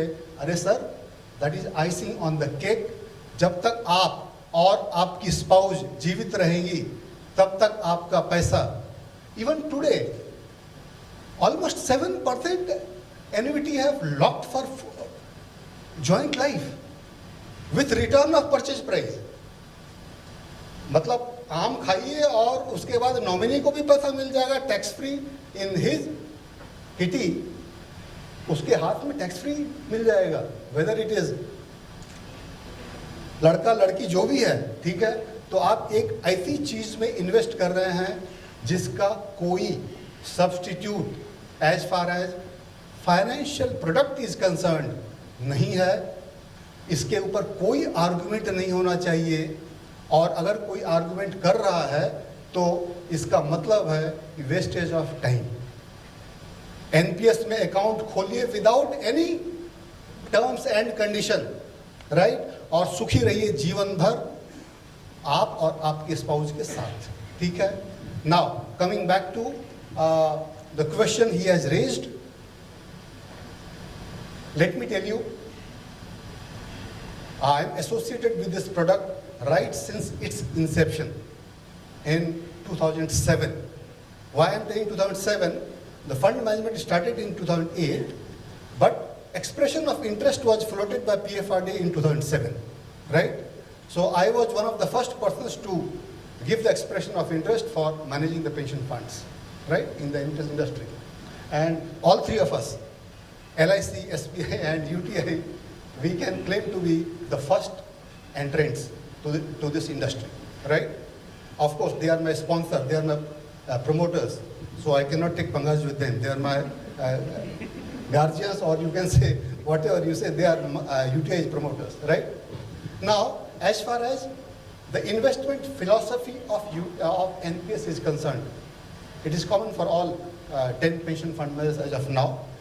And it is different. People ask me, अरे तुम्हारा एमएफ और एनपीएस में क्या अंतर है? वो भी नहीं बेस्ड है, तुम भी नहीं बेस्ड हो. अंतर क्या है, राइट? अंतर जो है, it is on many fronts. Number 1, product features.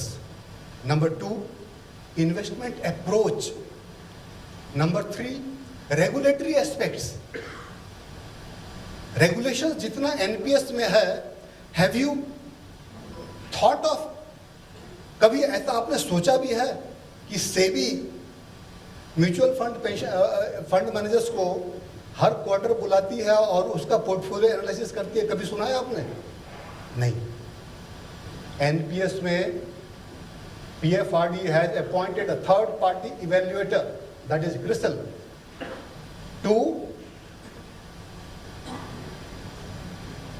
to analyze, review portfolio of each pension fund manager, what returns they are giving, what are the exceptions they have carried out, right? और PFRDA हमारे सिर के ऊपर हमेशा हर 3 महीने पे खड़ा रहता है एज रेगुलेटर.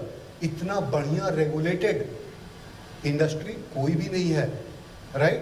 तो सेफ्टी एंगल से भी, राइट, आप लोग समझ सकते हैं कि this product is simply second to none, जहाँ पर कि रेगुलेटर पूछ रहा है यहाँ पे पैसा लगाया, क्यों लगाया, why returns have been, why your returns have been lower in comparison to industry, what are the lacunas, what are the positives you had, right?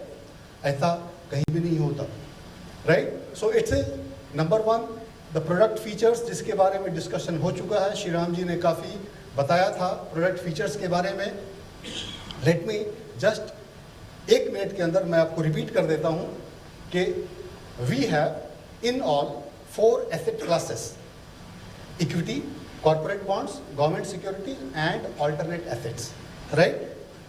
In equity, now PFRDA, which started its journey with maximum of 50% exposure in equity, now it is 75%.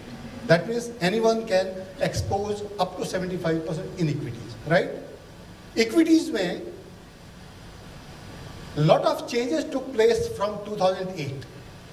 Initially, we were simply allowed to replicate an index, whether Nifty or Sensex.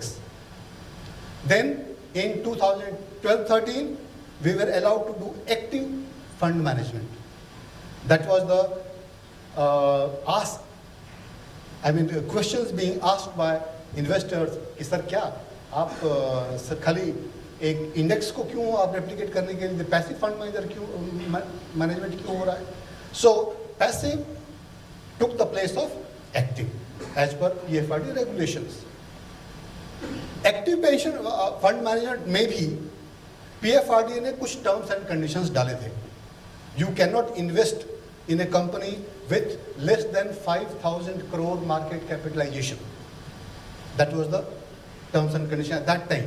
And those companies must be in derivatives, options and derivatives market. That means क्या है? Objective क्या था? Objective था those stocks should be selected which have got higher liquidity, higher market capitalization. उसका मतलब volatility क्या होगा? कम होगा, right? ये चलता रहा और करीब 2019 तक चला। 2019 में फिर PFRDA ने इन्वेस्टमेंट गाइडलाइंस चेंज किया और बताया कि for you now the investment universe is top 200 companies by way of market capitalization. Top 200 companies by way of market capitalization. आज के दिन में मेरा investment universe in equity component is top 200 companies in terms of market capitalization. अगर मैं सेबी का definition देखूं और कोरिलेट करूं इसको तो क्या हो जाएगा? Large cap, that is first 100 market cap companies and 100 mid caps, top 100 mid caps. That means as of now your equity investments, your equity part may consist of the 100 large cap stocks and the next 100 mid cap stocks. 200 आपका investment universe है। आज के दिन में हम वही चल रहे हैं उसी के हिसाब से। अगेन ऑब्जेक्टिव क्या है? Higher liquidity, lower volatility, and PFRD is very strict on this. They are, I tell you with confidence, इतना अच्छा रेगुलेटर, इतना दमदार रेगुलेटर जो मार्केट के चेंजेस के साथ अपने आप को चेंज करता हो और बहुत जल्द करता हो, ये आपको अपनी इकोनॉमी में देखने को नहीं मिलेगा। सो PFRD must be applauded for that, right? That they are always into the market, looking at changes, making changes in every sphere. Now, as far as corporate bonds are concerned, right? Initially 2007-8 में जब investment चालू हुआ fund management, तो PFRD का rules था कि any investment grade company, अब चक्कर क्या है, इन्वेस्टमेंट ग्रेड का मतलब क्या हो गया? More than BBB, right? And second condition was the company should be at least dual rated, single rating वाली कंपनी नहीं, dual rated and investment grade. That was the start. Later on in 2011-12 PFRDA ने change किया उसमें और बोला कि no, investments can not be done below AA। Right? Double A rating company से कम में आप इन्वेस्टमेंट नहीं कर सकते, राइट? आपका ये रिटायरमेंट मनी है, sacrosanct money of the investors. You can not take risk beyond a certain point, right? So minimum double rating कितनी हो गई? डबल ए, और ड्यूअल रेटिंग जो है वो चालू रहा. Means the script should be at least dual rating.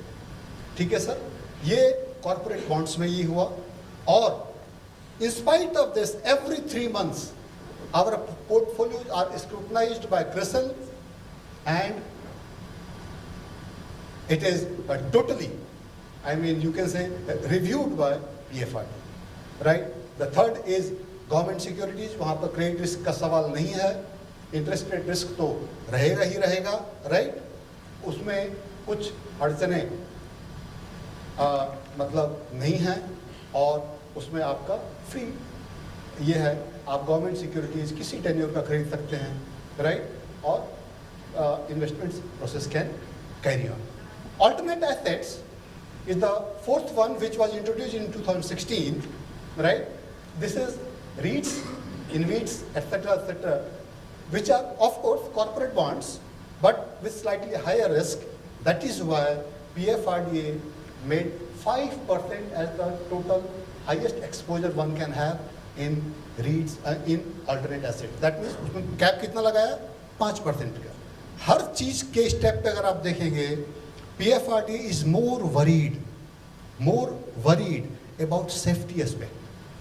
Returns तो आएगा ही, मार्केट देगा return, market return Balram Bhagat नहीं देगा, राइट? Markets will give the return. We are growing economy, और कहीं भी इस बात पर शंका या नहीं होनी चाहिए दैट रिटर्न्स. आज के दिन में अगर आप देखिए, government sector funds which has A cap of 15% in equity, right? 15 और 85 का गवर्नमेंट सेक्टर का है, 90% से ऊपर गवर्नमेंट सेक्टर का मनी है. In spite of 1585, the returns have been to the tune of 9.8 to 10%. सिर्फ 15% इक्विटी के साथ 9.8 to 10% is the CAGR right since inception. ठीक है सर, आप कोई भी कंपैरेटिव एनालिसिस आप कर लीजिए, म्यूचुअल फंड प्रोडक्ट्स के साथ भी कर लीजिए, with schemes which have 15% equity and 85% debt. You will find that NPS has scored far better as far as returns generated are concerned, right, in comparison to any other instrument. ठीक है, PF, EPF सब देख लीजिए, आपको NPS हमेशा तेजी से दौड़ता हुआ नजर आएगा, with all these safety element inbuilt into the product.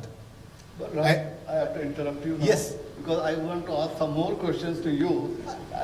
Yes. I'll take it. Yeah. So now MFs और NPS मैंने आपको बताया, इन्वेस्टमेंट यूनिवर्स मैं आपको बता चुका.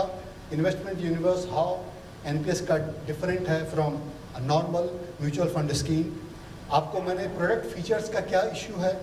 प्रोडक्ट फीचर्स एक ऐसा NPS स्ट्रक्चर है, millions of asset allocation patterns can be decided by the investors. Millions.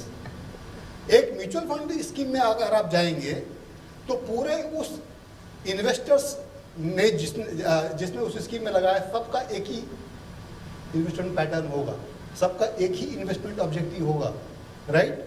Investment objective, investment pattern can not differ for different investors in a particular scheme of a mutual fund. NPS में everything can be different for different investors. I can have 75% equity and Amit ji can have 0% equity. He can have 60% equity. He can have any percent equity as he likes. Similarly, in corporate bonds, government securities, again the permutation and combinations are uncountable. इतना ज़्यादा है जो कि NPS के features के सामने कोई product सामने खड़ा नहीं हो सकता है, राइट? ये तो मैंने आपको इन्वेस्टमेंट एलोकेशन पैटर्न पे बताया, राइट? अभी अगर मैं NPS के बारे में टैक्स के बारे में अगर चर्चा करना चालू कर दूंगा तो मुझे लगता है शाम हो जाएगा और फिर भी सवाल जवाब ख़त्म नहीं होंगे, ठीक है। अगर मैं आपको एक्सपेंस रेशियो के बारे में बताना चालू करूँगा, फिर सवाल जवाब ख़त्म नहीं होगा, राइट। अगर मैं आपको एन्युइटीज़ के बारे में भी बताने की कोशिश करूँगा, तो इतना तो मैं पक्का हूँ कि मैं आपको कन्विंस कर दूँगा दैट एन्युइटीज़ आपके लिए लाइफ लाइन है, ठीक है, वो जिंदा रहने का सही प्रमाण है, राइट, ठीक है। इसलिए कहीं पर भी कोई शक और ये नहीं होगा।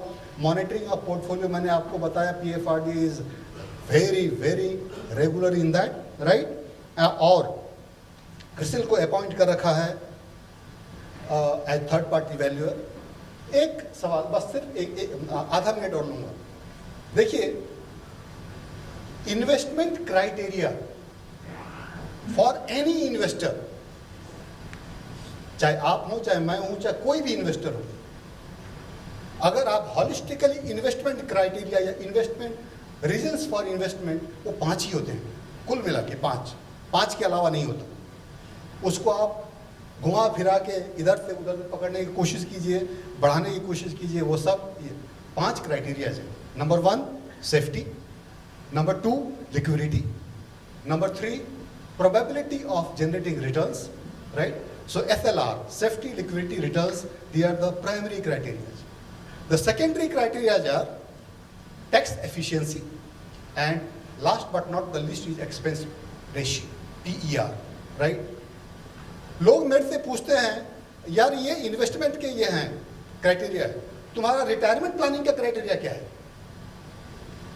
और एक बात समझ लीजिए, इन्वेस्टमेंट प्लानिंग और रिटायरमेंट प्लानिंग को कभी भी मिक्स मत कीजिए। Investment planning is different from retirement planning. ये 5 क्राइटेरिया में अगर आप लिक्विडिटी को हटा दीजिए तो रिटायरमेंट प्लानिंग हो गई। और आप बार बार यही पूछते रहते हैं, अरे इसमें लिक्विडिटी का दरवाजा नहीं खोल रखा है। लिक्विडिटी का दरवाजा खोल देगा तो NPS will become equal to EPFO. लोगों के रिटायर होने से पहले ही उनका फंड रिटायर कर जाता है, ठीक है। सो एनपीएस में that is why we have very very limited liquidity and limited liquidity.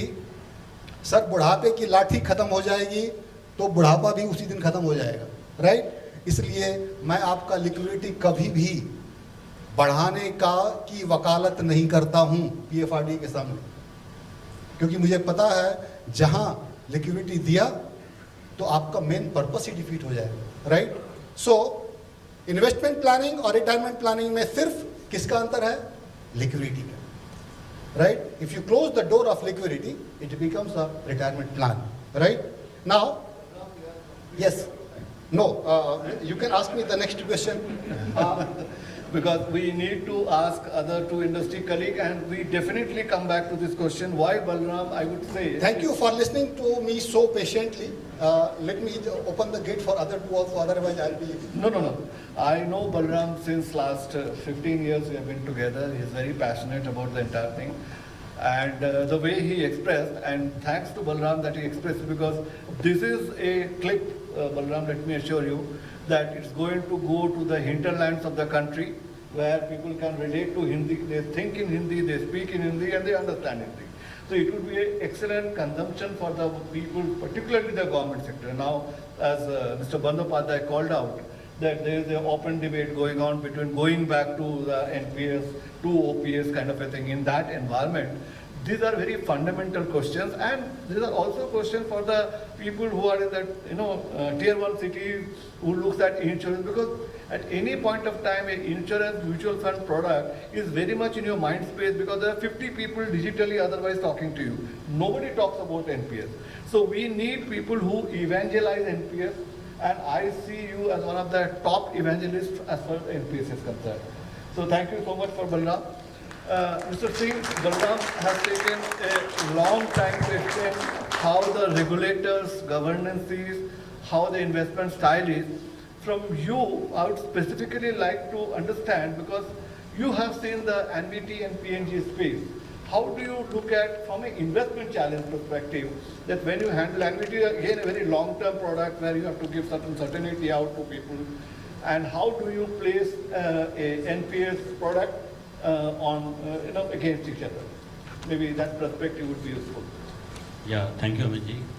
First of all, I would like to thank Indian Chamber of Commerce in arranging this event and giving us a very important opportunity of talking to each other, have discussion on these very important points in management of NPS. And I'm very happy and privileged to be part of this discussion. As for your specific question, I come from life insurance with 3 decades of experience. And LIC is credited with being dominant insurer in the insurance space. And they are controlling around 40 trillion of funds. So because we are a 100% subsidiary of LIC of India, and our investment team is drawn basically from LIC's investment team. So that expertise we bring on board for our investors, and that is visible in our returns. And most of the differences have been covered by my colleague Mr. Balramji. Just to mention a few of them again is that regulatory mechanism is entirely different in this pension business management. Apart from SEBI or IRDA, very close regulations there. To give you an analogy, I'll say that now fund managers under NPS are like patients in ICU. So there is 24/7 monitoring of what is happening inside the fund manager house. So portfolio is being reviewed. One important thing which controls us, which sees that we are on track, is benchmarks have been fixed.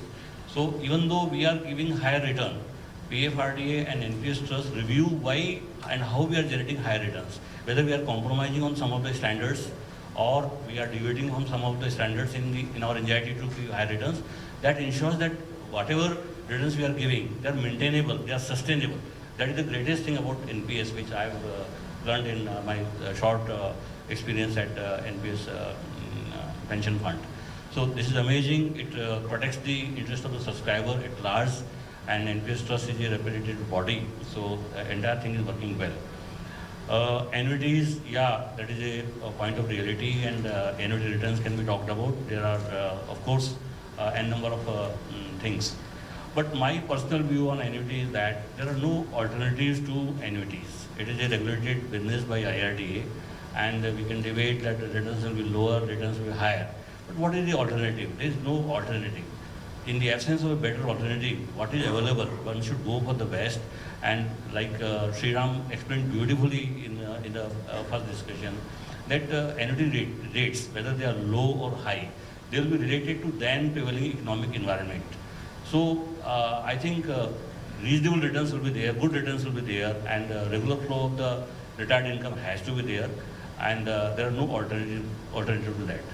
Now, apart from this, 2 additional points I would like to make, very short, not long. In 15 years, PFRDA and NPS Trust have done a wonderful job in getting entire government system into NPS, into defined contribution scheme from defined benefit, which was one of the mandated areas.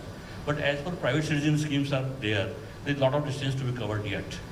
And I want to leave a thought that like EPFO we admire today with the size of funds and the kind of subscribers or contributions it is generating, but it is not without government support. But have we not come to a stage that pension is a national priority, pension is everybody's need, then why can't we make new national pension system account a mandatory thing for everybody in employment on the same lines like EPFO? So let there be parallel like to EPFO, like NPS, for every establishment which is employing 5 or 10 employees. NPS must be must, and everybody must make a small contribution.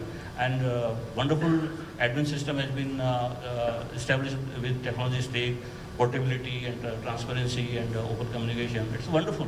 But I think little more government support for this important national priority, like making it mandatory on the lines of EPFO.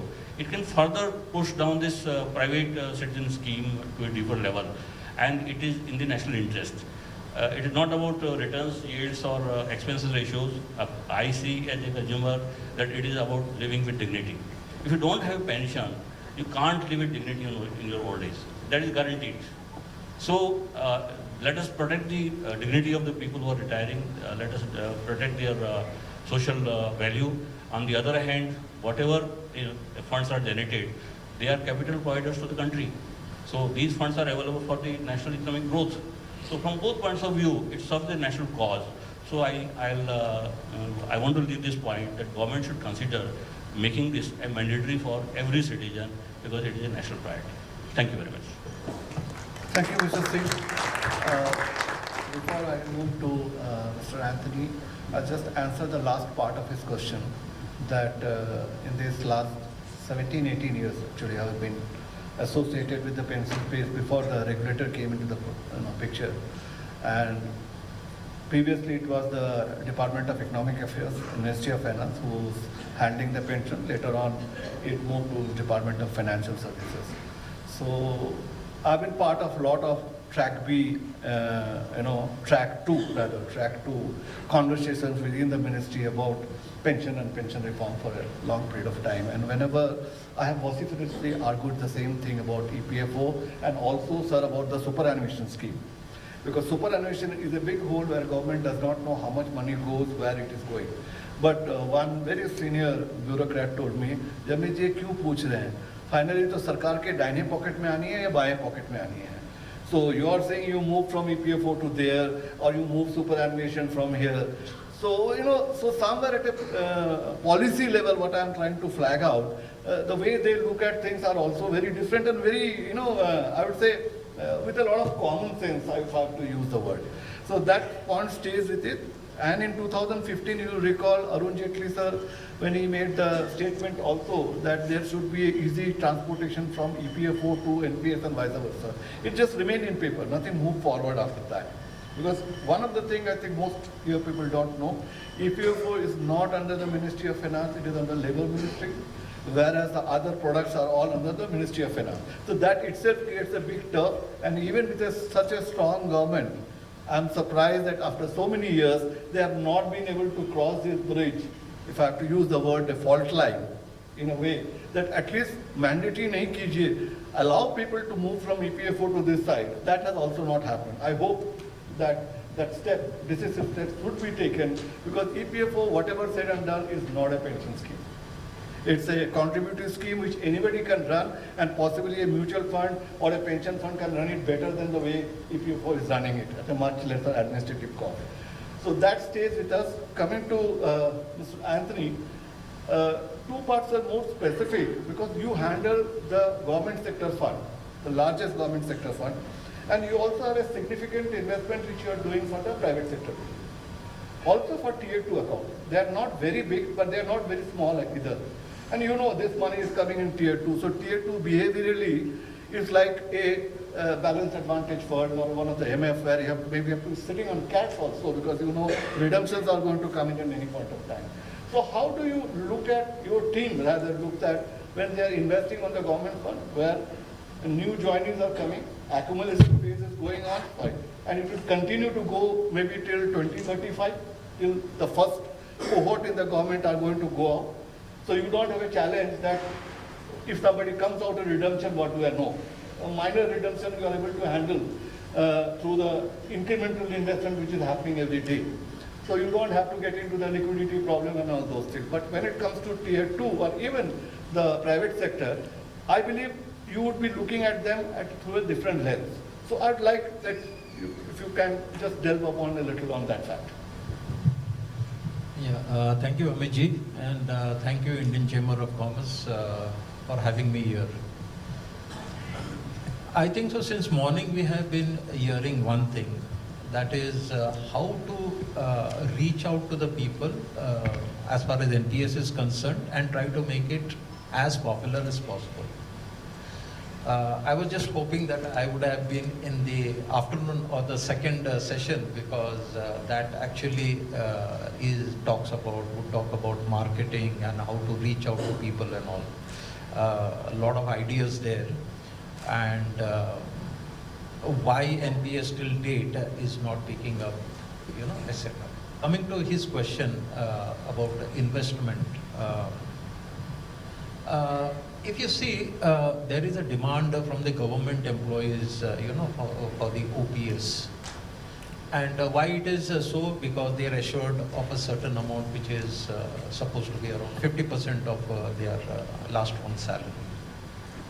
Now, they are looking at basically the returns that are generated on the investments that are going into their NPS accounts. And I think so, quite a few of them at least are very vigilant as to where this is going to end. And therefore, on the government side, stuck with the 15-85% formula, I think so now is the time if you're really going to make a difference, because it is the advantage of the long period of time to actually allow the corpus to grow. And everybody knows that it is only on the equity side that a decent return could ultimately be given to the government employees. Now, why I'm saying this is because India used to be a country with a very high interest rate regime, you know. We have seen interest rates at 13%, 14%, and then coming down to 9%, and now it had gone very low. But considering how the development can take place, how the industry will have to be provided finance at a reasonable interest rate, having your inflation under control, ultimately your debt side returns are not going to be what they have been earlier in the past. Actually, they will be, moderated to a level where we are now seeing the returns. So in that case, what happens? The government employees are very vigilant. I was in Delhi and I was in some restaurant and we just wanted, I and my other two colleagues, we wanted someone to take a photo. We gave them the mobile and we introduced ourselves. The minute we introduced ourselves, immediately the question was, "Sir, क्या हो रहा है NPS में पूरा negative return चल रहा है?" So my request to NSDL is also, when they send out these quarterly returns, and in the bond market, when the yields go up, there is significant what you call loss of value, and for that quarter it will show a negative return. If they could give a YOY return at least, if not a CAGR return, to pacify the customers, they simply see a negative return, and I know what goes on in their minds. I would really not know. And of course, we have been told by PFRDA that they have pitched for the equity percentage allocation of 15% to be raised, but somehow we understand that that is not coming forth from the Finance Ministry of Goa. So this is the time actually one should start introspecting about the government sector. Coming to the private sector, as I said, there are two. There's tier 1 and tier 2. First, I will go to the tier 2. Now, if you see in any of the 10 fund managers, the tier 2 amount is minuscule. So what does it show to you? Just one thing. In tier 2, if I put in the money today, I can withdraw the money even say 1 week down the line, 1 month down the line, anytime. I see that this return has this, and I encash my return and I get out. Yet why are people not putting?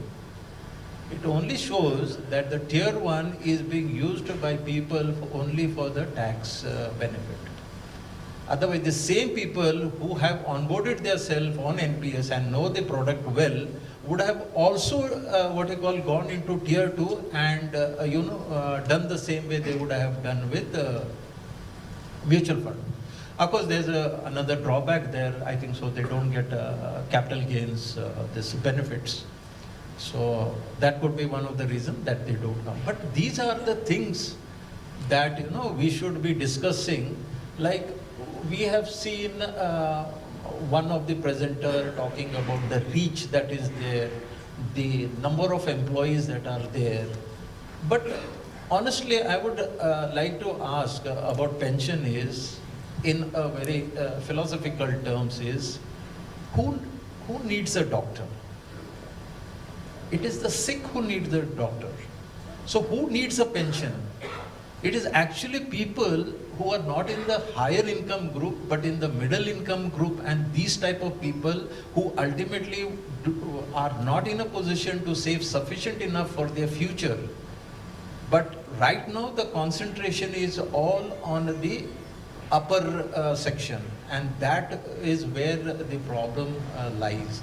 The upper section of the society are quite vigilant enough, and they have got their own chartered accountants and all who sort of advise them, and according to those advices they go by. Others, by now we would have seen a good traction in the NPS scheme. Of course, I will leave a lot of it for the second panel to discuss. I'm actually getting into the areas, but I'm very passionate on that front. I really want to see NPS grow the way we all talk about in every conclave, in every meeting. But what actually needs to be done is the whole thing, why it is not growing, the reasons have to be attacked. They have to be seen, and some sort of changes have to come about. Otherwise it is not going to happen. Back of the envelope calculation, while I was just sitting there, I was trying to make is, let us say we have different set of employees in a corporate. Let us say you onboard a corporate. Right now, this is less than 5%. All employees in a corporate don't get handsome salaries. Okay, I can name absolutely even multinationals, because I have known people working in the big four. There are chartered accountants who join initially and they are paid a salary of just 3,50,000. I'm talking about the big four, because that is their first job.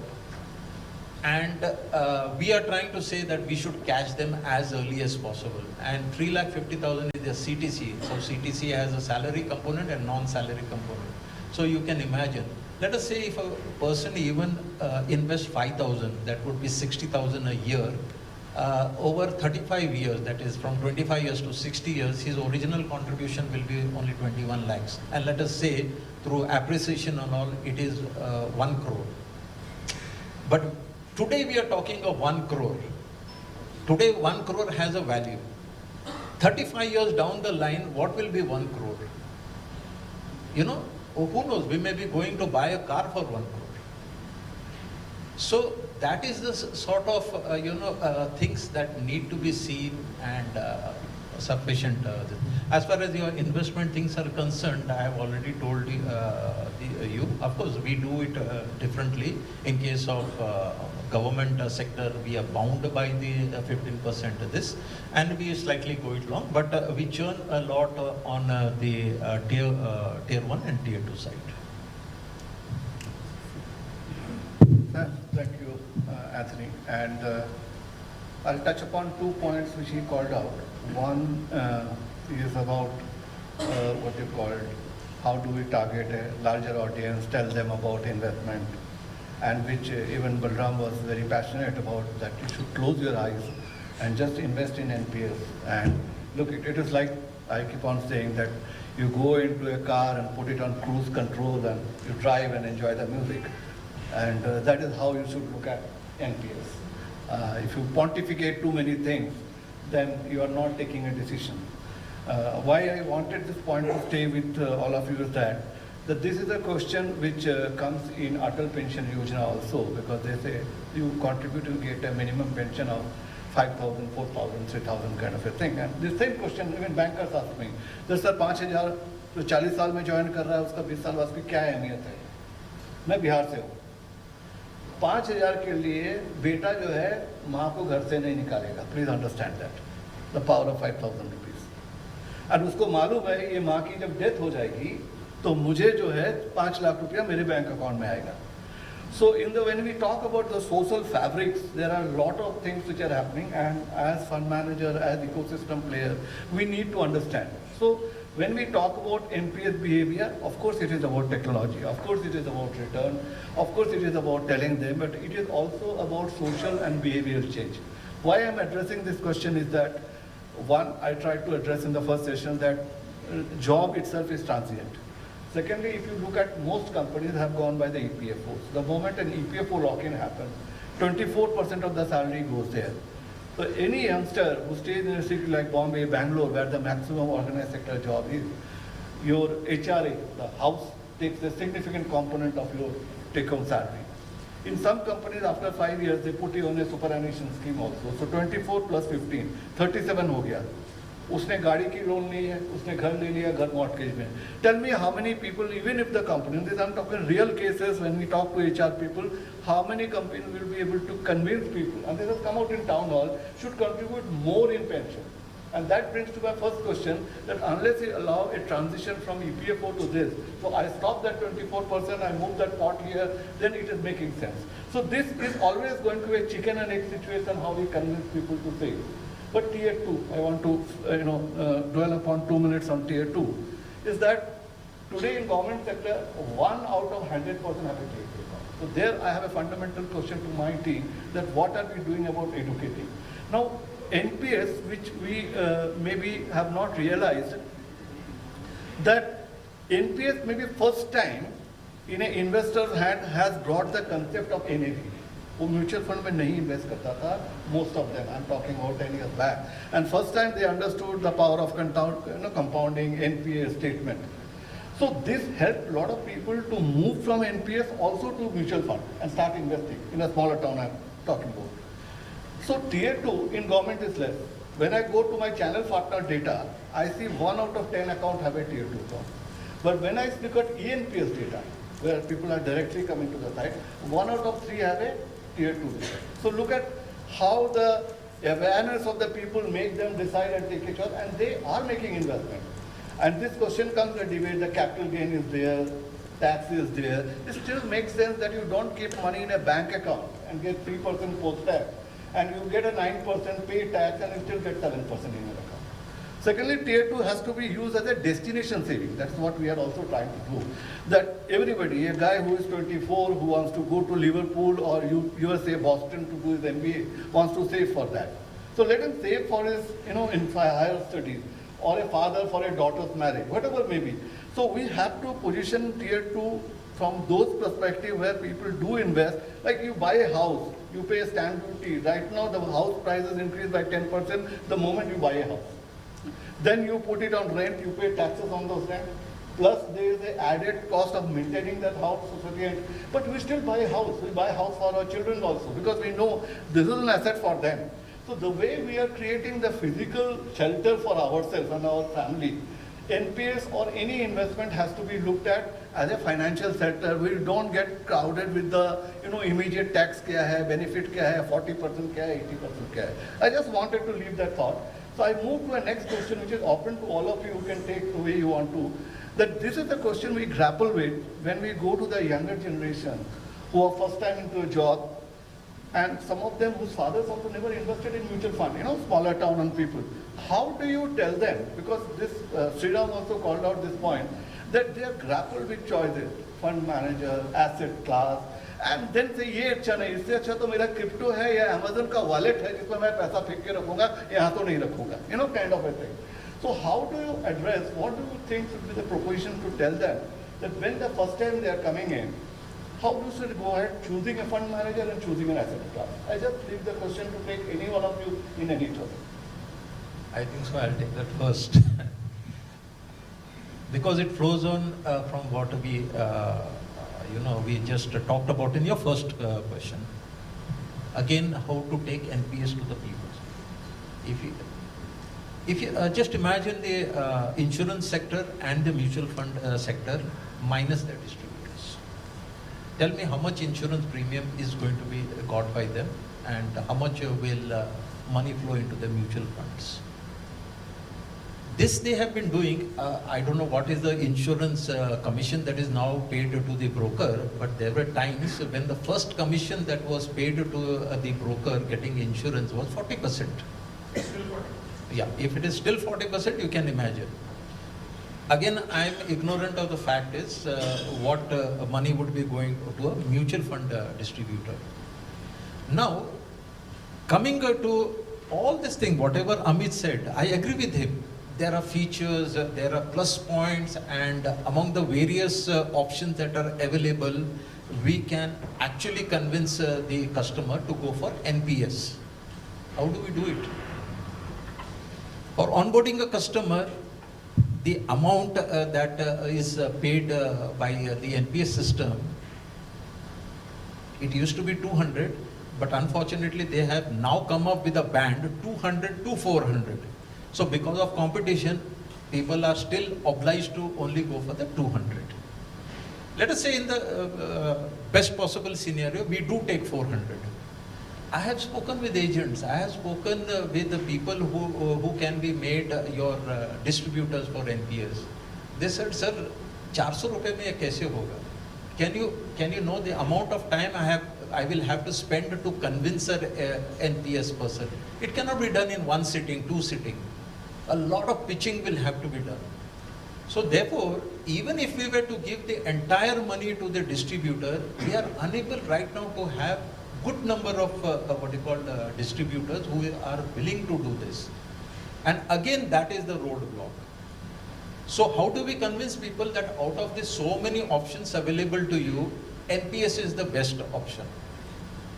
You may put up on your website any amount of data, but only those people who actually have heard about NPS and want to invest in NPS, they will come and this. But that percentage is very few.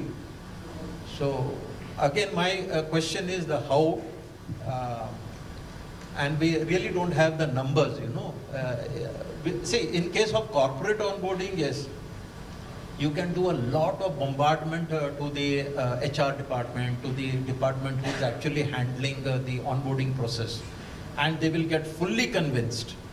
But down the line, if that information does not percolate to the employees, and if it is left to the option of the employee to join the NPS, then we will continue to remain at a success rate of less than 5% of onboarding the corporates. So I think so. This is a thinking point, for the powers to be that need to be seen. Is, see, when I say this, many a times it would be seen that there is a hidden interest here. They want to earn more by way of onboarding. No. In fact, we are now planning to increase our marketing. In true sense, we want to actually go for this NPS marketing, and the on the board calculations that we have made clearly shows that we are going to lose money in the first 2 to 3 years at least. That money will be subsidized by the earnings that are coming from our fund management. But how long are we going to do this? See, after all, every company that has been set up is not an NGO, right? We were set up in 2018, and just for the for perspective, I will say, we were incurring losses till 2020. Till 2020, from 2008 to 2020. So, up to a certain level, this can go on. Others, what is going to, you may give additional licenses for PFM. PFM is only meant for managing the fund. It is the POPs who have to be focused on. Otherwise, PFM without a POP, how is he going to get his AUM? You can imagine. Is it going to help the NPS industry? I don't think so. Thank you. I have two thoughts to state. So this is one debate, that whether it's a push product, whether it's a pull product, whether the incentive should be more. I've seen these debates happening for the last 10 years in this, and we have not seen solution. So either you say this is equal to insurance product, and then say कोई difference नहीं है, फिर insurance खरीदो, ये खरीदो. All along, I know from the time policy was formed, NPS was positioned very clearly that it would be a pull product and not a push product. And the whole structure has been going. Of late, it has moved from a push to pull. It is neither pull, neither push. Somewhere it's standing in between. I just want quickly to leave two thoughts here. That, all my colleagues and I personally, I visit all the state governments and people down the layer.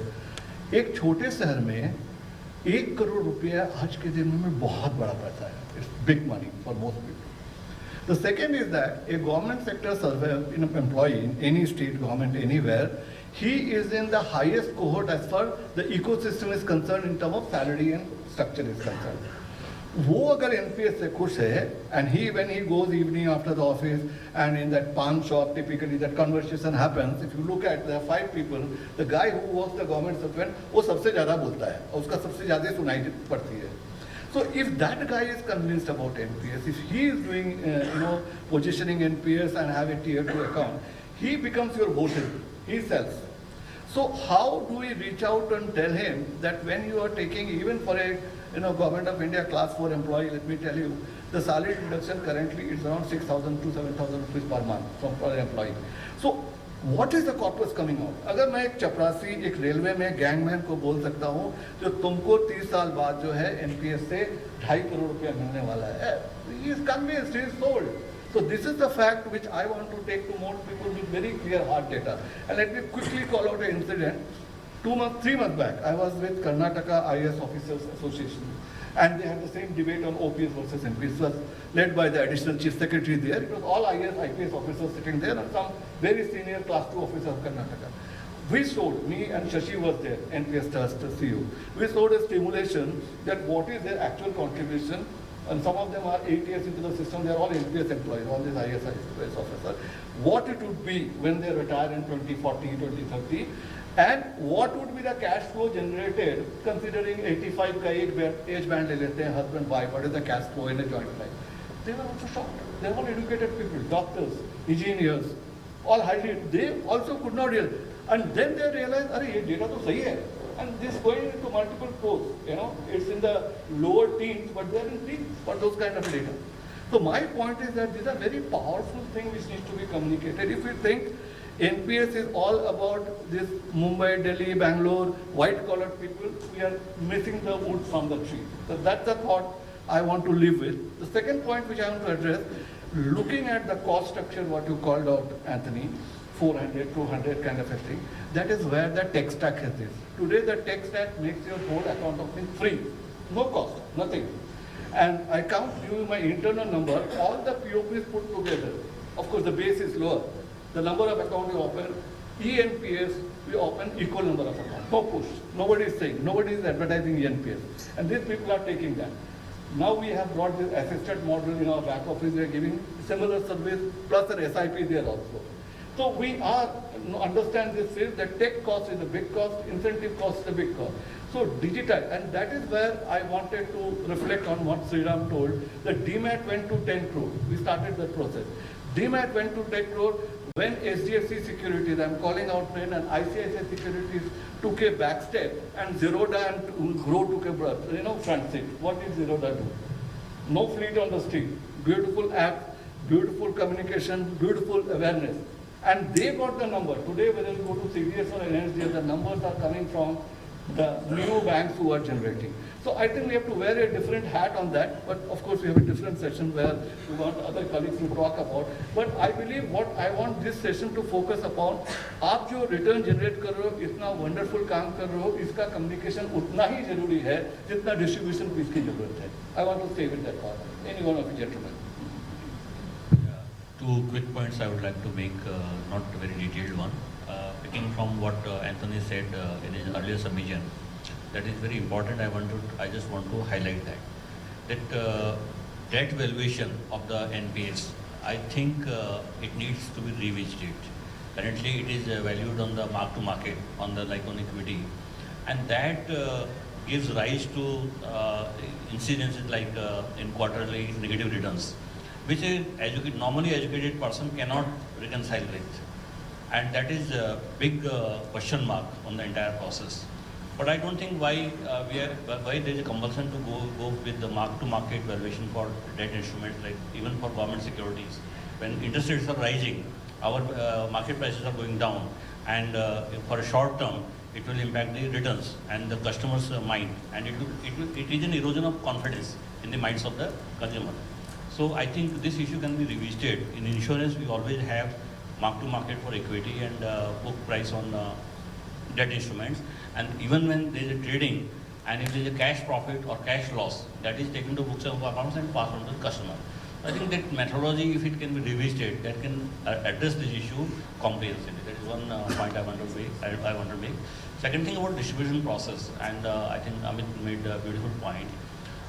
When I see that how Paytm and GPay have mushroom growth without any market intervention, distribution intervention, it is all app driven. If the person and consumer can see the benefit in it and it can have a seamless transaction, then I think the going becomes easy. So in NPS can't we have a one application independent of POPs, independent of CRAs, which is owned by PFRD or NPS Trust, and then account can be opened and through UPI, one can tie up with any bank account or any UPI ID and he can make payments anytime which he likes and any number of payment. And that is publicized at a large scale. I think if this can be done, then distribution can be more broad-based without any cost implications. So this is the second point I wanted to make. Thank you very much. Thank you, Mr. Singh.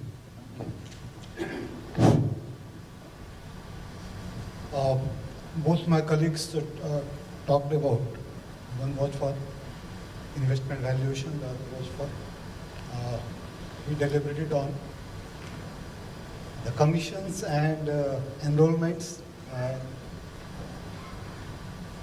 We are aware of one fact, that NPS being one of the best product has not been able to muster enough numbers as far as investor acquisition is concerned, right?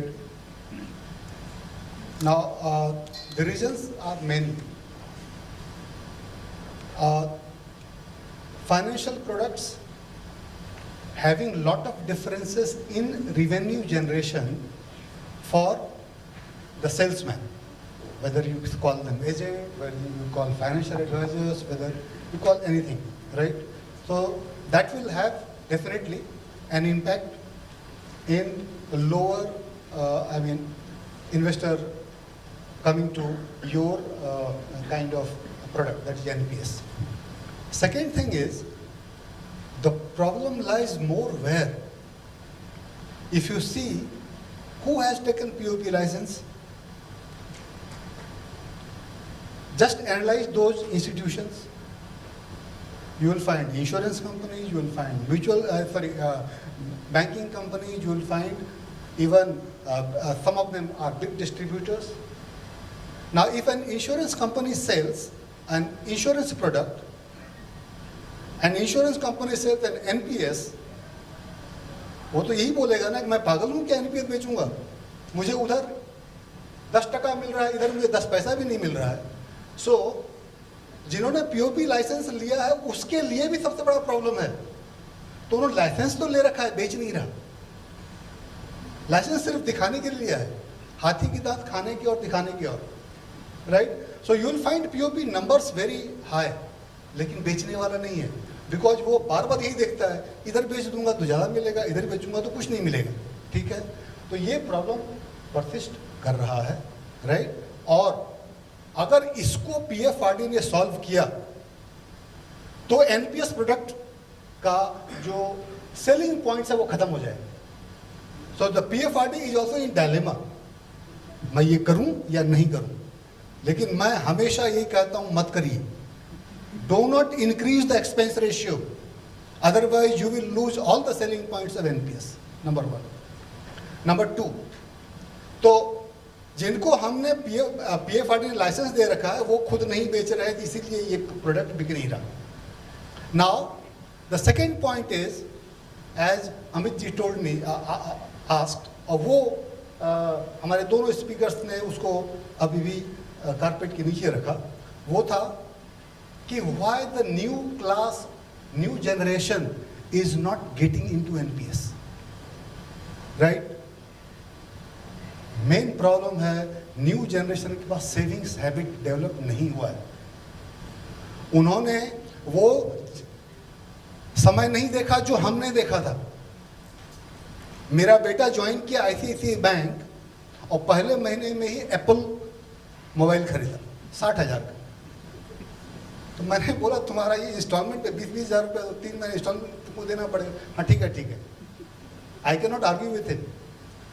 वो office से आएगा घर, ओला करके ही आएगा. मैंने कहा तुम्हारा सारा सैलरी तो ओला में चला जाएगा. कोई फर्क नहीं पड़ता है. They are not concern. वो कहते हैं अभी जो पैसा लेट मी इंजॉय. तो सेविंग्स हैबिट मुझे डेवलप करना पड़ेगा उस कैडर में, राइट? जब तक मैं वो नहीं करूँगा तब तक एक प्रोडक्ट जो बहुत लॉन्ग टर्म का है वो चलेगा नहीं। हम बोल रहे हैं आज पैसा निवेश करोगे 30 साल के बाद तुमको मिलेगा। वो सोच रहा है कि पागल आदमी है क्या? He is talking about 40 years, तब पैसा इन्वेस्ट करूंगा अभी, बेनिफिट 40 ईयर्स किसे देखा है? तो I will have to tell him that means invest education and soft compulsion. Without soft compulsion आप कोई भी इकोनॉमी उठा लीजिए, even USA, all top 7 countries of the world जहां पर कि pension funds have grown, it is only because of soft compulsion. लोग अपने मन से नहीं आते। People are very myopic, short sighted, उनको लंबी दूरी दिखता ही नहीं है, राइट? स्पेशली इसलिए मुझे सॉफ्ट कंपल्शन का कुछ ना कुछ हथियार उठाना पड़ेगा, ठीक है सर? और without soft compulsion of NPS type of product can not succeed, right? PFRD is looking in, government is looking into this aspect. कैसे मैं सॉफ्ट कंपल्शन से मैं कैसे ल्योर कर पाऊँ? Atal pension Yojana is one of the product where soft compulsion कहाँ से आया कि तुम करो, मैं भी तुम्हारा 5 साल तक 1000 रुपया कंट्रीब्यूट करूँगा, राइट? एक लॉलीपॉप वैसा ही कुछ करने, एक बार अकाउंट खुलेगा तब शायद, अरे 2-4 महीने नहीं भी किया फिर भी करेगा ना, राइट? सो बीच बीच में टूटेगा, मतलब कड़ी टूट सकती है। एनपीएस अकाउंट बंद नहीं होगा, वो बंद नहीं करेंगे, वो एक्टिव रखेंगे उसको, ठीक है? क्यों? उनको पता है एक्टिव रखूंगा तभी ईयरली मुझे एक्सपेंस करने का ये मिलेगा और उसका भी अच्छा होगा, right? So soft compulsion is the only way out because of the situation which we are facing, कि जिनको दिया है दारोमदार बेचने के लिए वही नहीं बेच रहा है, उसका कारण तो बताया गया, ठीक है?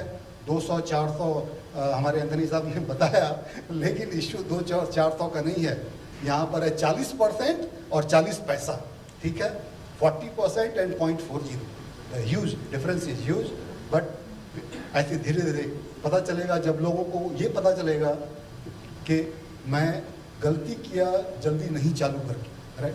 आई was surprise with Shriram's answer that only 32% of HDFC employees have joined NPS. दीपक तले अंधेरा, ठीक है? ये हाल है।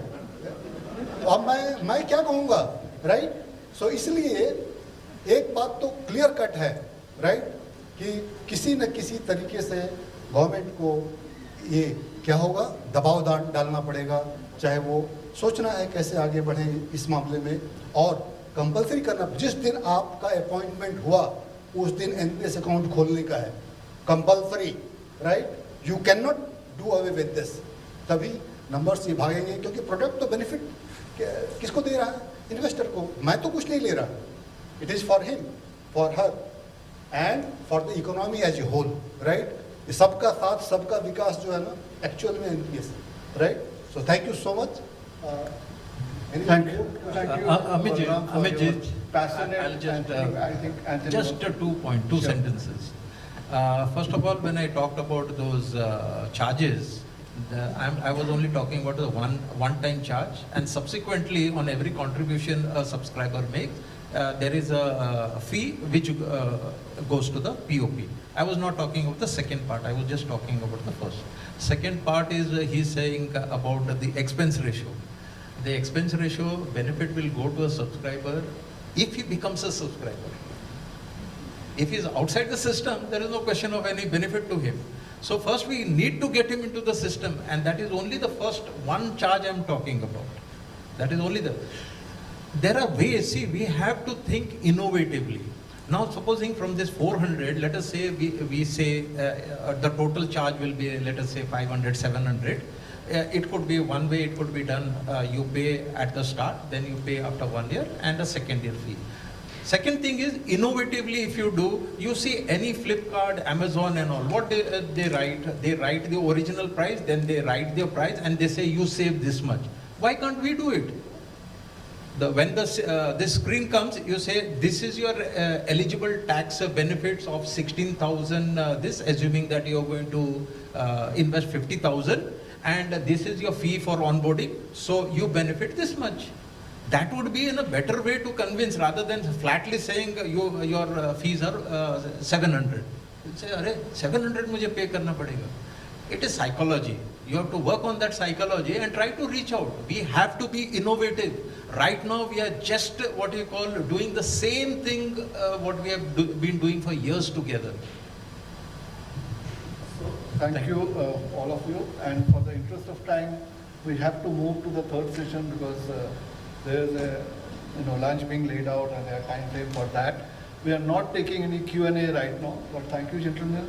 These are being recorded, and the questions which you have on investment and related stuff will also answer, and they would be there during the offline during the lunch break also. So let's move to the next session because most of the questions are on. Yeah, please go ahead.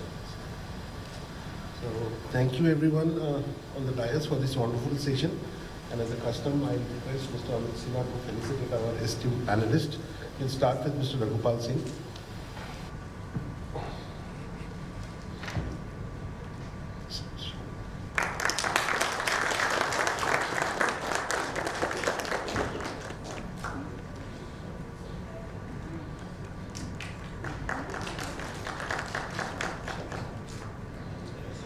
Mr. Balram Bhagat.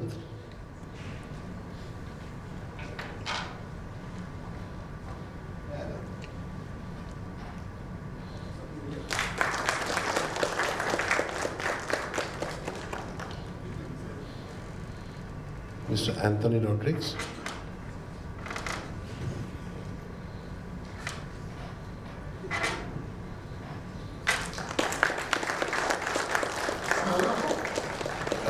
Request for a group photo of this panel, please. Group photo. May I request my colleagues to please kindly change the name boards. So we will not take any break. We'll just make the rainbow sing and we carry on with the next session. Thank you.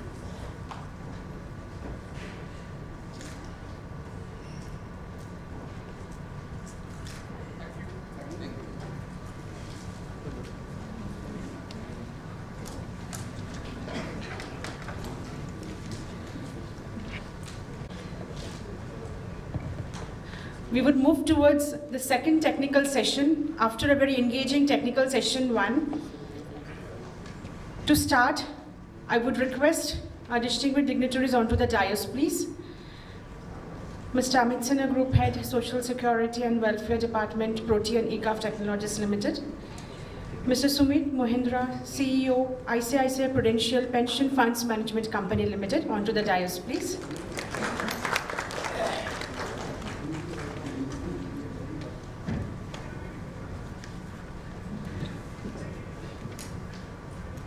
Mr. Ranveer Dhariwal, CEO of Max Life Pension Fund Management Limited, onto the dais, please.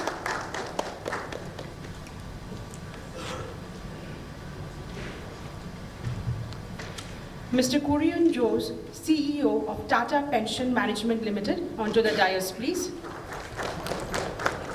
The panel discussion is on distribution strategy, efforts undertaken, achievements so far, and way forward strategies for distribution and implementation of NPS by PSUs, corporate, and suggestions for penetration of NPS among corporate employees. I would now request Mr. Amit Sinha, sir, to take up this technical session. Thank you so much. He will moderate the session as well.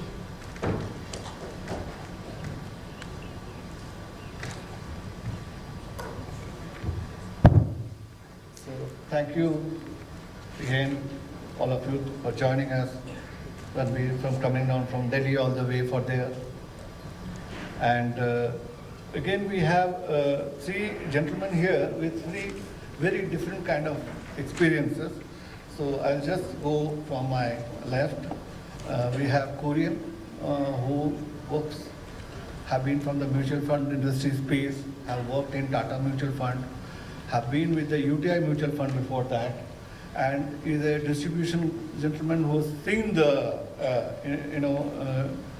corporate and institutional sales piece, and of course that's from the Tata house. So I also, because they're just joined, they're yet to move the system, they're a fund manager, they're contemplating whether this organization or another organization, the group will become a channel partner also. So the views would be from him. How do we look at it? As far as he is concerned, it is more of an outside-in view from an NPS perspective. Sumit has been quite some time as far as the pension space is concerned, and he has been with the insurance industry, both life and non-life, the distribution space. Sumit has a wide experience as far as NPS is concerned, both managing the private sector space in both the aspects, tier 1, tier 2.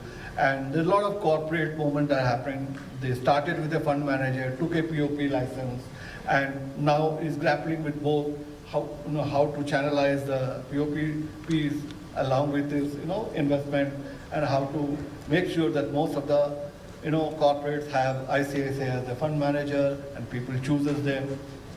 Ranbir, again, Max, which chairman are also called out, Max is all in the three component in the insurance piece. They are now joined the pension space. Ranbir had worked in the pension space previously, selling annuities in a big way.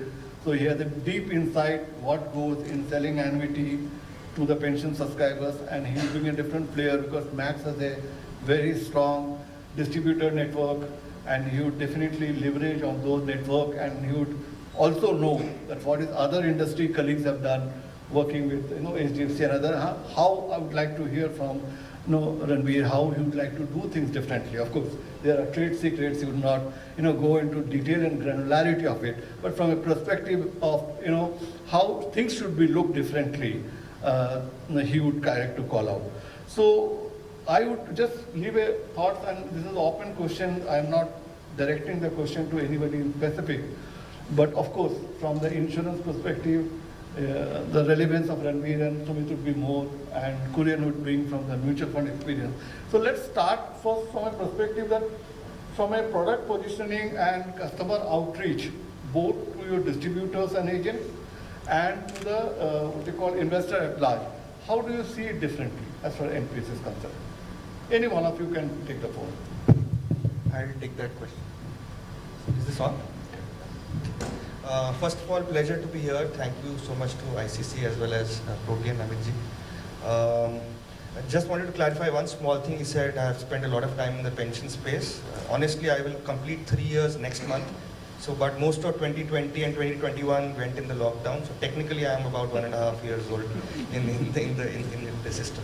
Having said that, coming to the question, what is the big difference between what we see in insurance vis-a-vis what we are seeing in our industry? So the biggest, let me qualify this first by saying that there is a big difference in the time that has been there in the industry. So the insurance industry is more than 60 years old.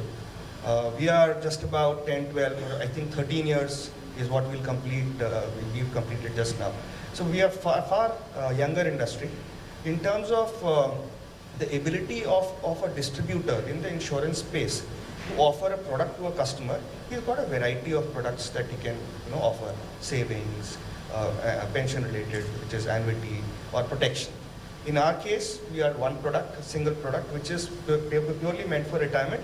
And there also we are handling currently only one aspect of it. If you look at pension planning, there are two aspects to pension planning. First is the accumulation stage, where you keep putting in some money, regularly in a disciplined way to make the kitty grow. And once you retire, that kitty is then used to buy an annuity, which will then with the de-accumulation part, or where you start getting in money for the rest of your life. So currently in NPS, we deal only with the first phase, which is the accumulation phase of it.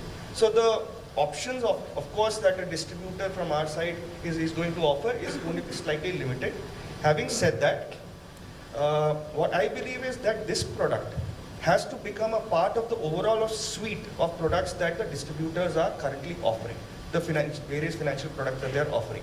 So which is why, if we were to try and set up a standalone distribution only for NPS, it's going to be very, very challenging for the fact that it's one product, and for the other fact that commercially it's not going to be viable or attractive enough for anybody to get into it.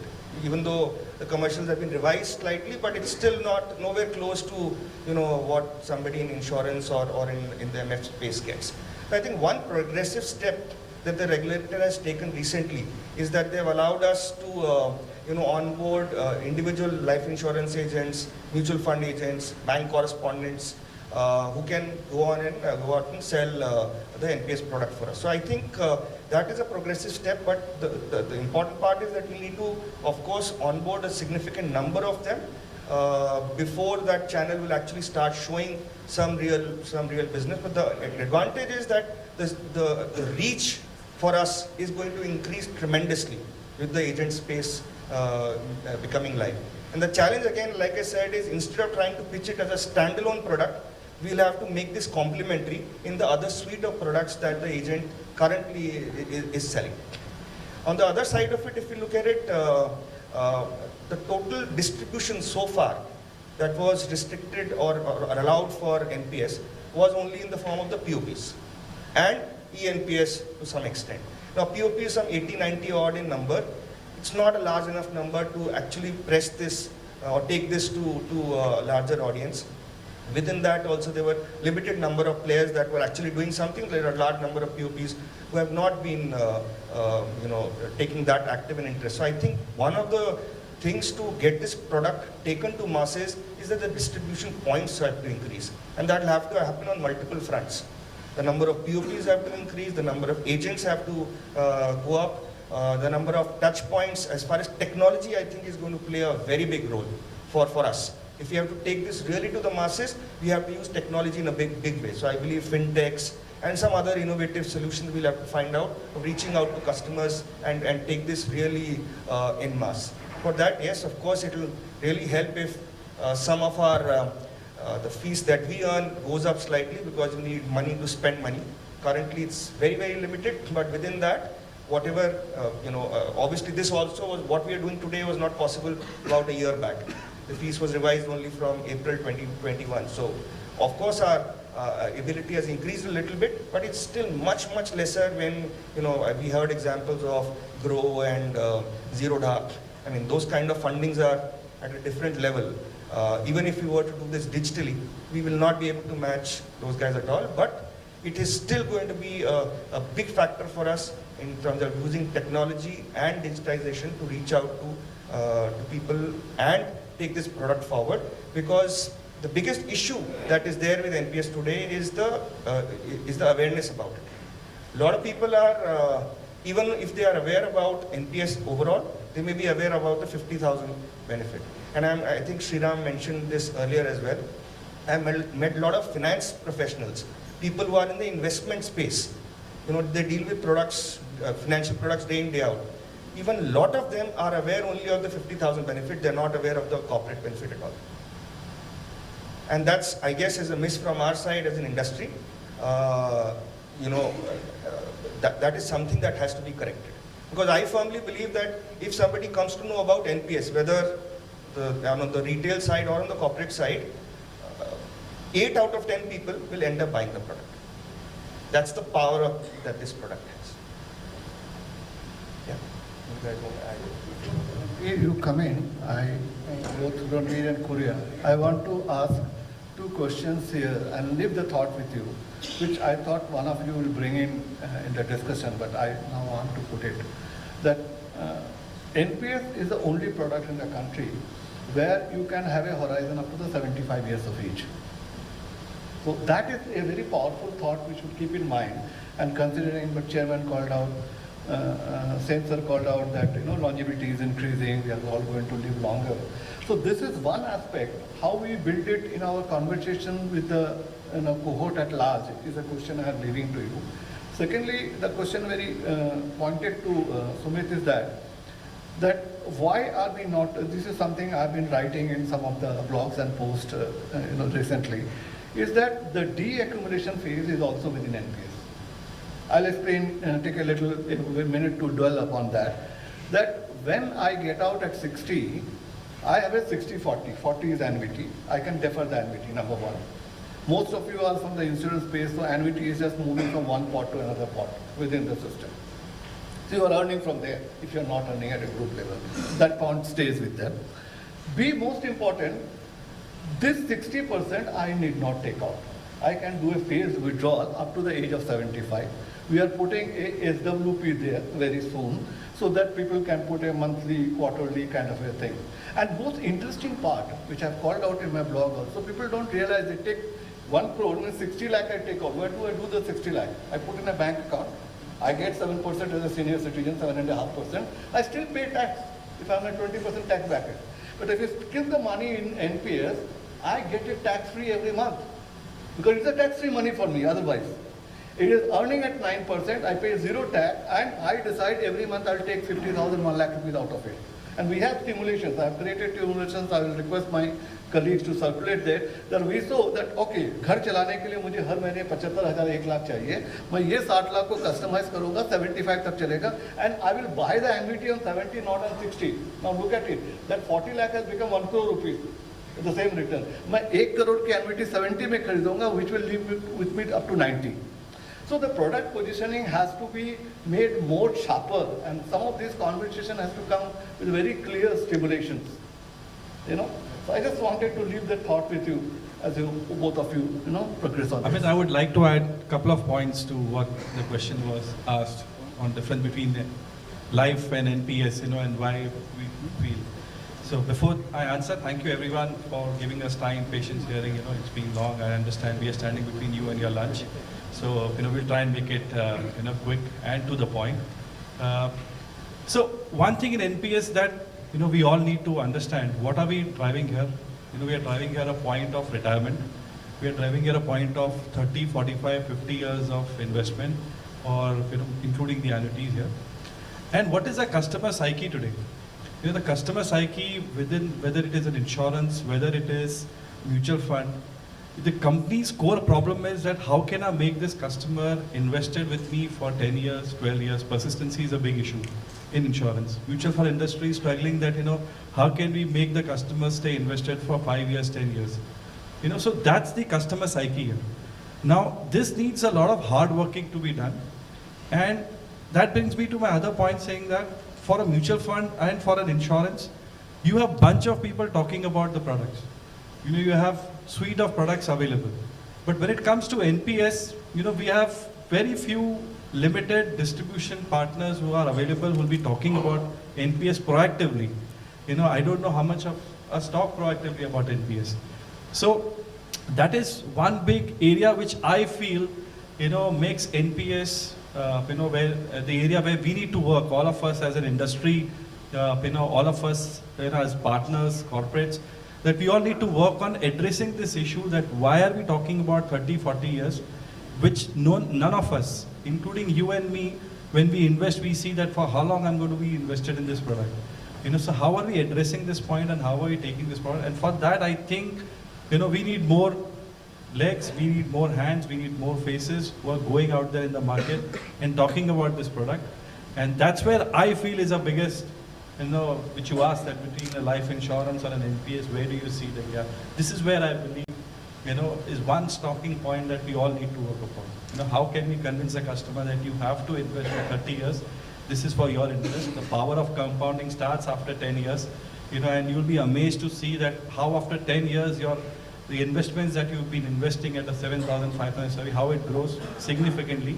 And at the time of retirement, you retire rich. So this one area needs a lot of working, which I'm sure all of us are working. So that's the point that I would like to add, before we move on to. Thank you. Thank you for everybody for waiting patiently. So I am from the mutual fund industry, and I spent 22 years there. And for me, pension has been a 3-month journey. But it's been an eye-opening, and it's an amazing, the kind of options that the NPS offers you.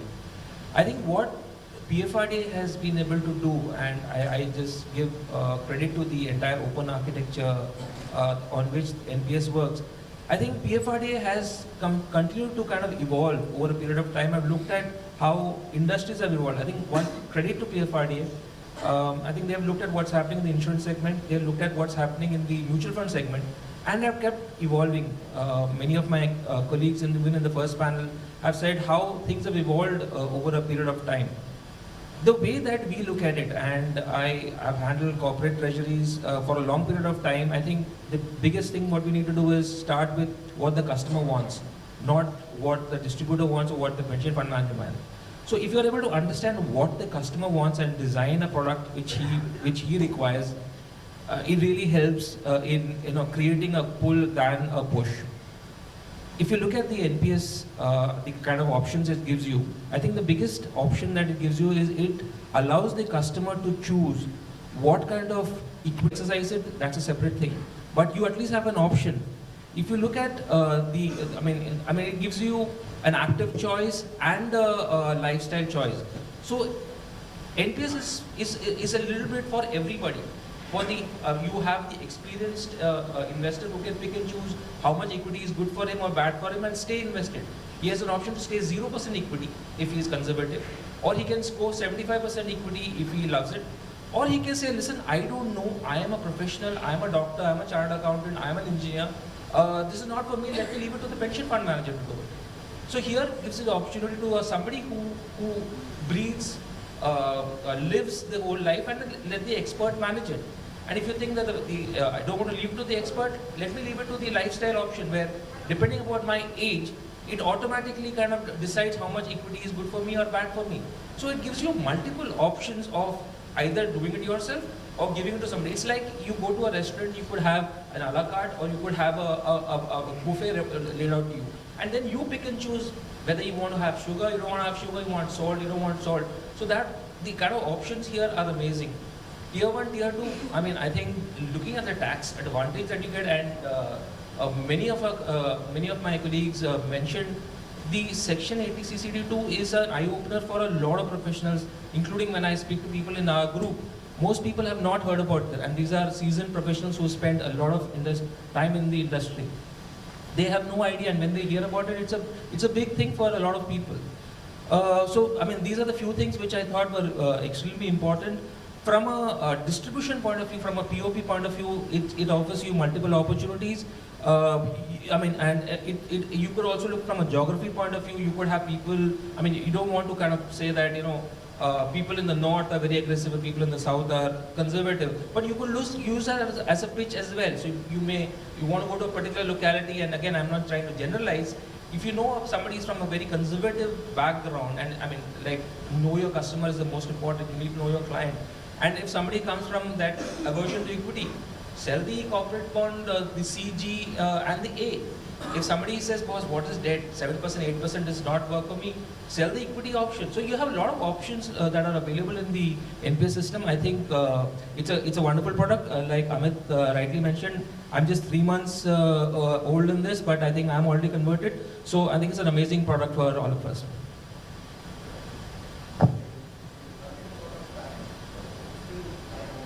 Actions to take, which again, any one of you can take that.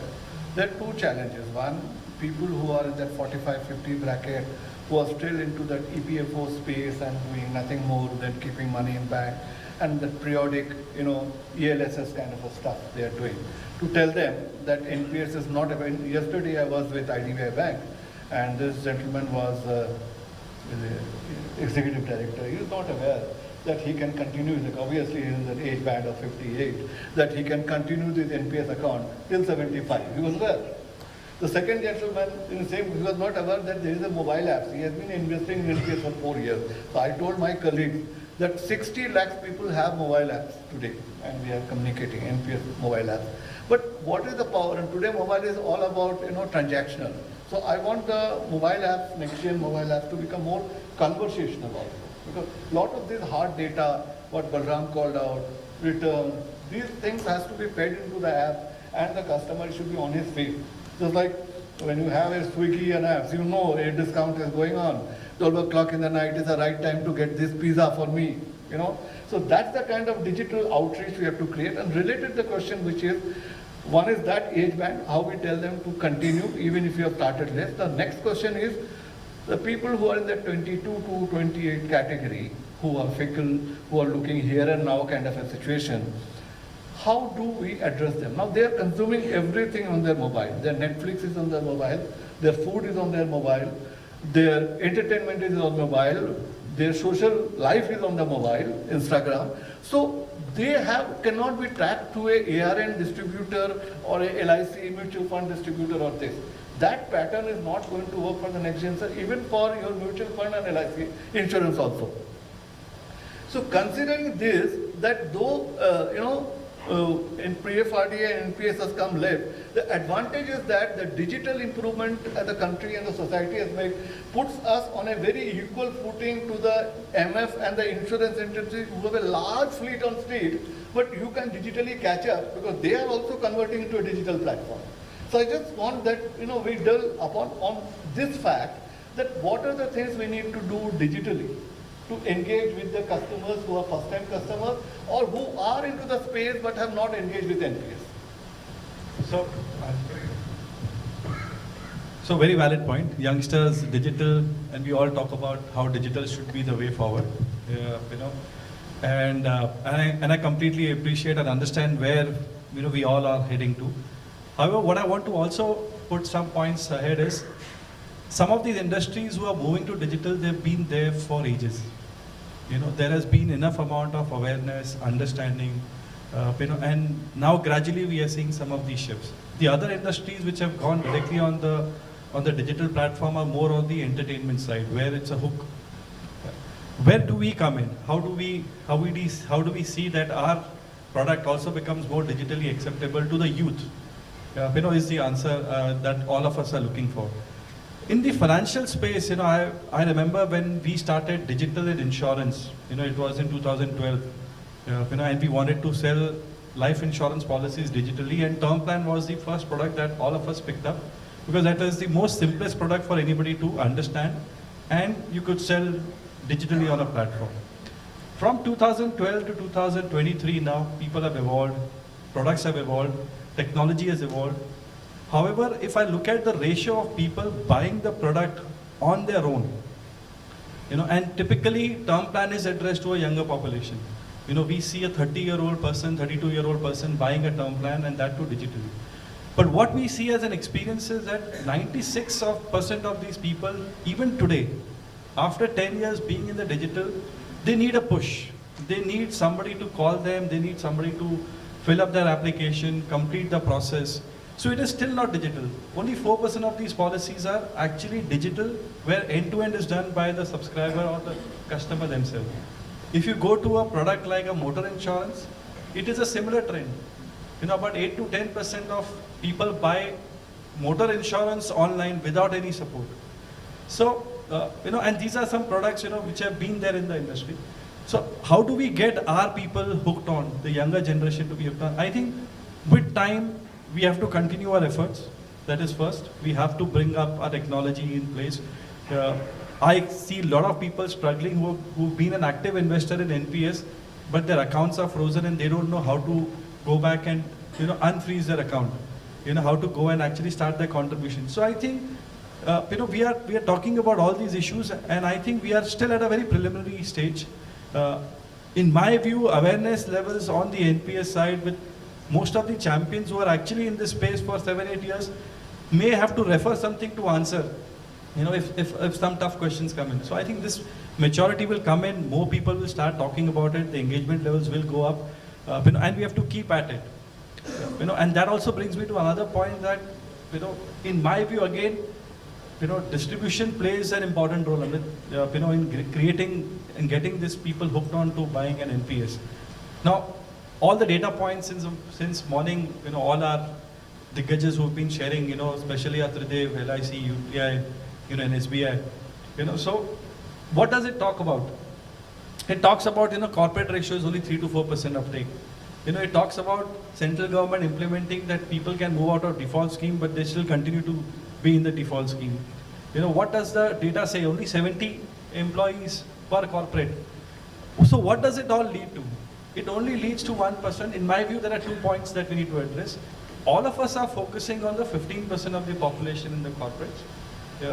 Corporates consist of 85% of Cat C, Cat D employees. We believe that they are still not a part of our ecosystem because maybe the contribution levels may not be that high. So that portion is completely ignored. So we need to broad base our communication, and we need to ensure that our tapping has to be for masses. That is one step which I believe needs to be done. And second, what I believe is, our distributors who play an active, there can be a fantastic, you know, we all know 5 P's of marketing. There can be everything in place, but if there is no promotion, if there is no distribution happening actively, today nobody pushes actively an NPS product. In my view, you know, if I look at life insurance or a mutual fund, all of them have a success ratio when they meet any customer. Not all customers they convert into buying a policy. And 80%, 90% of their visits, they go waste. You know, so they realize that 90% of the time when I'm going to go and visit any customer, I'm not going to sell a product. But they are okay to not sell an NPS. I would rather say that, you know, if you do sell an NPS, you, if nothing more, you actually cover your transport cost. You know, you can cover your fuel cost. So at this level, we have to actually go and, you know, start doing this kind of education. And for that, all of us need more empowerment. And that empowerment can come in, you know, I think regulation has been really very, very active. In my view, like you earlier said, I think Balram sir also said, this is one of the best regulators that I have seen. They're so proactive and quick to take decisions. If you see for new PFM, they have made a lot of changes. You know, up to 10,000 crore, you can charge a higher AUM. I'm saying for new POPs, can we look at a similar thing? If there are new POPs coming in, can they up to certain account charge maybe 800 rupees? You know, so that there is incentive for new POPs to start opening. 70 POPs in the industry, you know, which is a financial industry and such a large industry. Why is it not happening? I think these are some of the questions we all need to, you know, first understand. There can be a lot of talk on how great this product is, but I think we need to address that how great the distribution can be and how great we can make it attractive for the people to talk. And does that last mile understand that, boss, my 9 visits are getting empty, wasted. You know, I'm not coming out from the customer without a single rupee, and my to and fro cost is gone. So can I open an NPS account and cover my travel cost? So I think in India, I think these are some of the things which, if we make it beneficial for the distributor, we make them understand why is it good for you, and that energy and effort is spent in those directions. In my view, it can go, and the answer is it's not going to happen today. It's not going to happen in the next 6 months. This has to be a continuous effort. And to continue for these efforts, I think we'll need more encouragement, you know, from the regulator, from the industry, so that, you know, it keeps all of us on our toes to ensure this awareness levels are there. People are aware, and my belief is that if you are aware, if you have the knowledge, you take the right decision. But if you're not aware, you don't have the knowledge, you don't know where to go. So I think that one area is still missing, you know, and I keep talking about this is one of my passions. I go and meet a lot of state, central government employees, a lot of PSU employees, and they are clueless.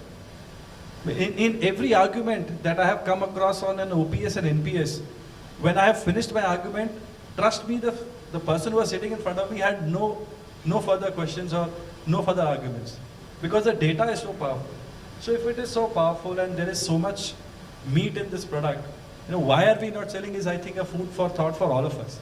You know, I think we are only talking to 15% of the corporate, 85% of Cat C, Cat D. Nobody's addressing that. You rightly said, India is actually in the interiors, so nobody's going there. How do we go there? We don't have that reach. So now tier 2, tier 3 are more active on digital.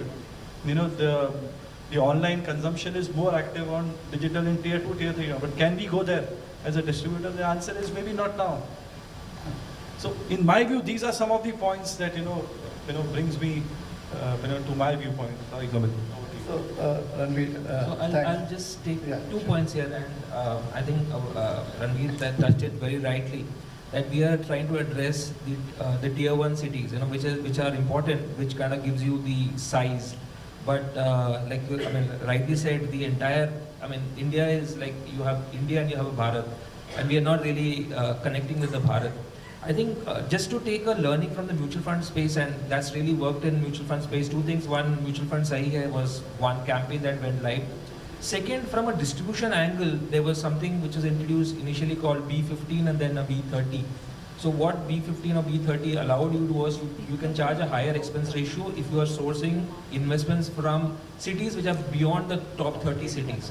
That was a huge hit. And that allowed the distributor to make a little bit more money, because obviously there's a lot of effort that goes into getting sourcing somebody who comes in. So you put in more effort, he needs to be compensated accordingly. So what SEBI as a regulator allowed was, if you source investors from B30, which is beyond the top 30 towns, you can charge a higher expense ratio and obviously pay a higher brokerage. I really don't know whether that exists in PFRD, but that's a food for thought. That, I mean, it is something that can be done, which, I mean, higher the effort, higher the compensation. Coming back to the digital, and that's something which we have done because we have a PFM license, and I think everybody rightly alluded, I think information is key. We need to reach people and reach them fast. If you look at the eighth wonder of the world, which is what we call compounding, you have to catch them young, and you have to catch them at 22, 25 when they are starting fresh. The only way to reach them is to talk their language. To talk their language, you have to be on Instagram, you have to be on Facebook, you have to be on Twitter, you have to be on LinkedIn. I think that's something which is very important. I mean, learning from mutual fund, we way back in 2004, we came up with something called Professor Simply Simple, which is to basically de-jargonize finance. Finance, most people don't understand. I spent 22 years and there's a lot of aspects which I still don't understand. One, you need to de-jargonize. Second, you need to speak the language. So for us, what we have done is we have Twitter handles, we have Insta handles, Facebook and LinkedIn. So we can talk to people from 25 to 60. The only way to get to them is talk their language, be on their app, be with them. That's the only way we can engage with them. Thank you. They've covered most of it, but your question itself, Amitji, when you said that you have a 45 plus and there were some people that you met who weren't aware of the benefits, and there is this young age group. This actually is talking about the need for more distribution. We've not been able to reach out. We need more distribution points. Yes, technology is going to help. So the young people, like Kurian said, they talk that language of technology, and that's the way we'll have to reach out to them. But this may not happen all overnight. Obviously, this is going to take a little bit of time. I believe some other models, like probably, for example, retail overall, if you ask me, for NPS has been a miss. We've been largely focused on corporates, but the real strength will come in when the retail starts going up. So and for that to happen, we need to have far more distributors in place. So a young person, if he is obviously very adept at using mobile phones or laptop, will probably be able to find us and get some information, even if we are not making full efforts. But somebody who is not, will need to have some influencer or somebody who at least knows people within that age group. So some retail agent who is a 25-year-old guy will have friends who are also in that same age group. He'll be able to take that message across.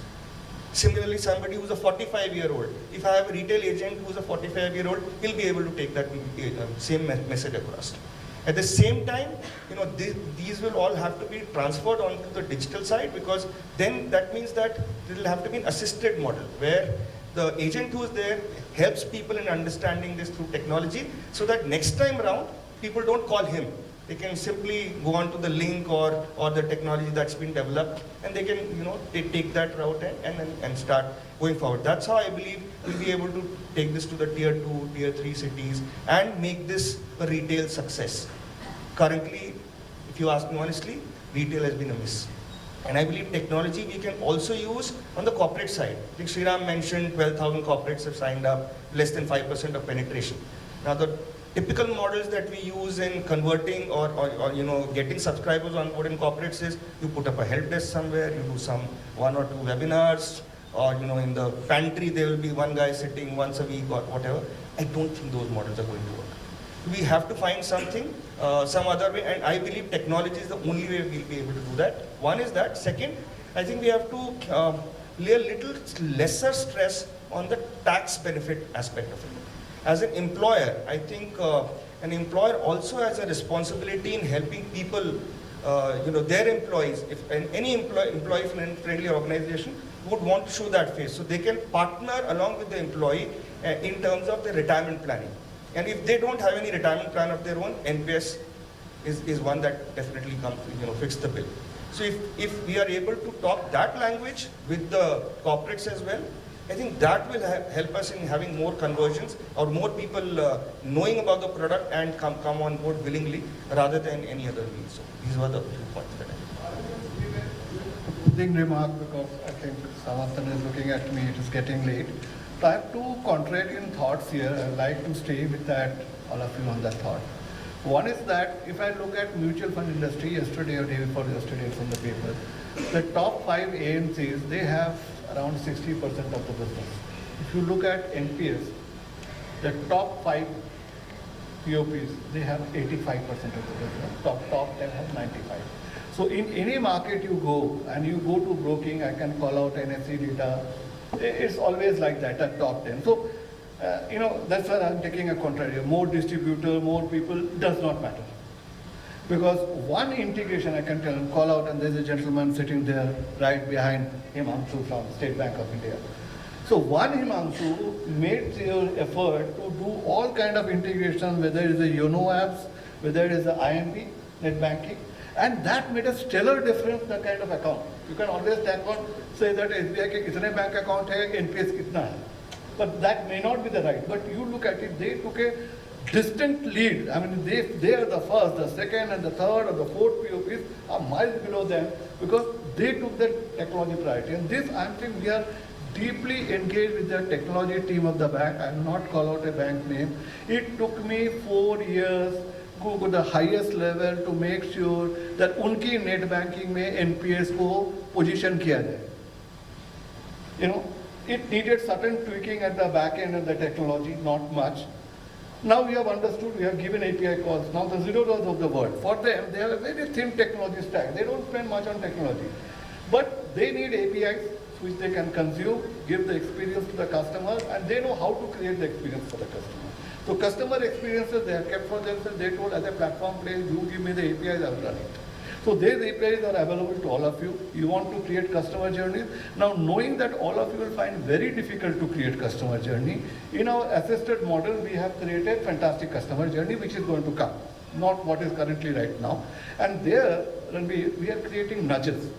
The nudges are in the response that अगर मैं scheme preference में आके रुक जाता हूँ, it will prompt looking at my age that तुम्हारे level के cohort लोग किस तरह का scheme preference देते हैं, and these are small podcasts which are not more than 30 seconds which will play out there. Okay, so we have already created a repository of 100 podcasts. We are going to float them because I wanted a particular repository to get their product oriented, process oriented. None of them are going to be more than 150 seconds. So some of these podcasts will circulate for all of you to put that. These podcasts are part of user journey. हमने उसको Spotify में डाला है, हम Kuku FM में भी डाल रहे हैं. So we are creating a whole genre of this content to assess the last mile people. आपने एक क्वेश्चन पूछा, मेरी अकाउंट फ्रीज होगी तो क्या करना है? 30-second podcast, what he should do. Second, 60 lakh people को every month आपकी एक email statement जाती है. If you see every month in the statement there is a theme on which we work. Now this month is NPP prosperity planner. So we take effort that every communication in SMS goes. My colleagues there have a bit.ly put there very clearly, and that bit.ly has very clear messages on some of the vital content. Virtual account है तो virtual में करके बात की जाएगी. So we are delving deep in the content, and when it comes from the record keeper, there is a certain amount of authenticity in that. We have reached out in the state government and we have put some of our top videos in the state government portal, because एक government servant है वो NPS portal में नहीं आएगा, but अपनी portal में जाता है क्योंकि वहाँ पे transfer, posting, everything happens there. So there are different ways we are trying to converge this, and as we are creating these properties, I am looking at these common properties for all of you. It is completely pointless that all of you go creating these kind of properties. You brand yourself. आप अपनी branding कीजिए. In HDFC Bank, we have co-branded our videos according to them because they had their internal rules. The videos are the same, it is co-branded as per this. So all these are available. In HDFC Securities, my team has a continuous campaign calendar for the entire year we run for them. तो उनका कहना है हम अपनी central marketing team से जब तक creative बनाएंगे 6 महीने बीत जाएंगे. So we co-create the content for them, we give it to them, and they run the campaign. In certain case, they give the SMS to us, mail IDs to us and the email ID, and we run them. So there are so many things we do beyond them, and I take this occasion to tell all of you that my team are deeply engaged. We take it as a social responsibility to running NPS, and I am personally very passionate about it. So मेरा ये कहना है Digital is the thing. Let's look digital. Let's go digital. Why we support this? So I am going to call out my next level of portal. Will have a B2B app. I was telling Srinam also, where आपका कोई भी ARN distributors किसी client के पास जाके वहीं का वहीं account खोल सकता है. So we are trying to build that at a last mile, and their ARN code and other things get captured. So we are looking at that point. We are not ignoring that part of the piece, but we are also looking at the digital space. So these are the thoughts I want to leave with all of you and dwell upon them. It has to be a complete solution addressing all of that. Absolutely brilliant. And you know, in this world, because people think technology is nothing, everybody can create. It's not so. We are part of the CERTIN. CERTIN is the government infrastructure for cyber attack. We are one of the critical companies in the country which is monitored by CERTIN. There are numerous things on IT governance you have to do when you run such a big platform where has critical data, So there are a lot of governance. So there is a huge amount of technology cost, technology resources which goes in maintaining this infrastructure. And we all do it very quietly. Government of India knows what we do, and we are thankful to them. So most of you must be reading on ONDC with the next reform which is coming in the retail space. We are very clearly working on that. We are working on the health stack with the government of India. So when we are aligned at a national level. We are conscious about the responsibility that we have a national role to play. So हम किसी भी चीज को बहुत seriously लेते हैं. So be rest assured, from a technology perspective, somebody may say it will work. Everything is not about APIs and no code. I mean, I understand technology. People talk no code, low code. No code, low code works at a particular level and can be built. But when you begin code system and code solution, it does not work in no code and low code. So then you spend a lot of money. It's like Mercedes है, Honda City है, क्या है? But Mercedes तो Mercedes है ना. आप उसको अंदर बैठोगे, समझोगे इसके फीचर तब लगेगा. Mercedes क्यों 55 लाख की मिलती है, Honda City क्यों 16 लाख की मिलती है? Now explaining it very difficult. I know. But yes, technology is a very deep thing. We are concerned. We are taking the right step and collaborating. And content, good quality content, will support all the way for all of you. So thank you so much, I think, for the session. And thank you all of you to be here. All this is going to be recorded. Different clips will be made. We are running short. I will answer any question you have, any one of you, during our lunch break kind of a thing. So we would like to close the session here. Amankar, is for you.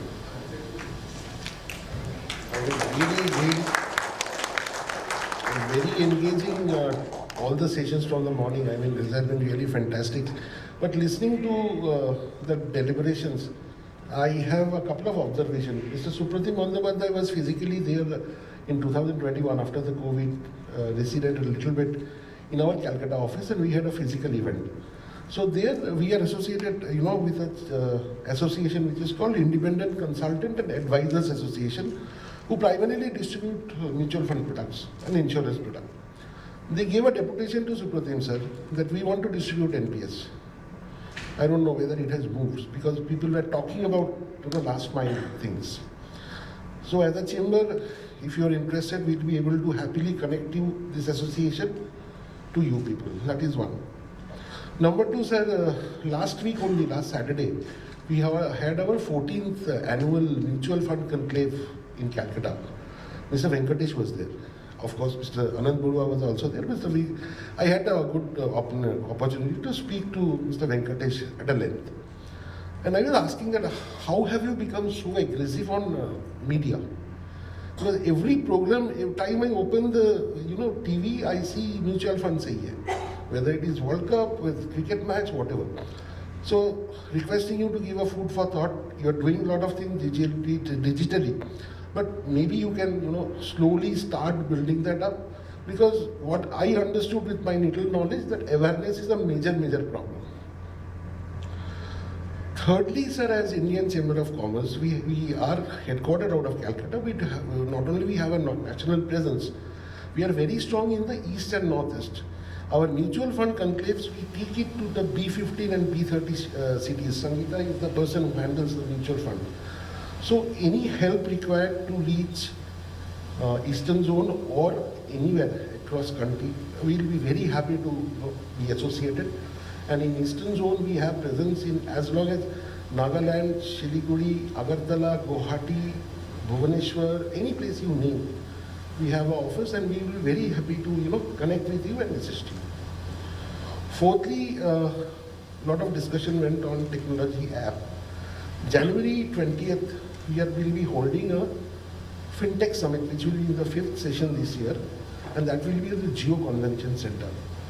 And what we do is post-lunch, we call some curated FinTech startups who have previously come and pitched in front of the big boys of BFSI.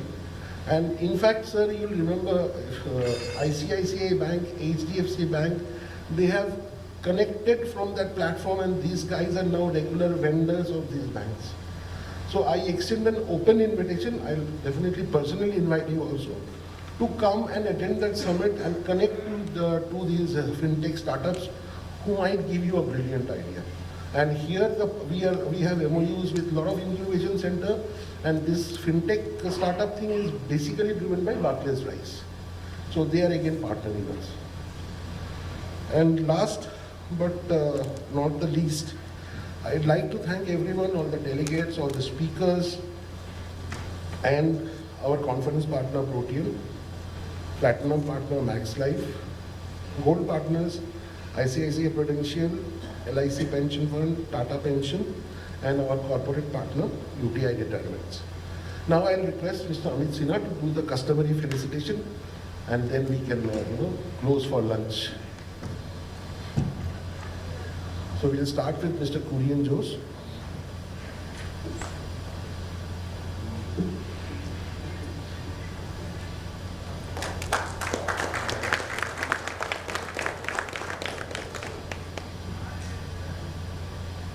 Mr. Sumit Mahindra.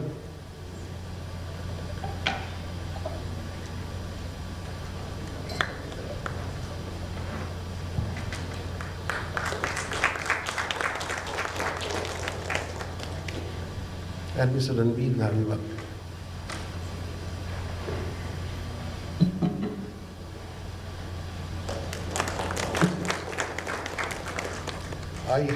I'd like to call on stage one person whom I'd like to personally felicitate from Mr. Amit Sinha, none other than Mr. Sunil Samuel. Can you please come to the stage? He has been my mentor, my guide. We have been talking, raat ko 11 baje, morning 7 o'clock, and So please, sir.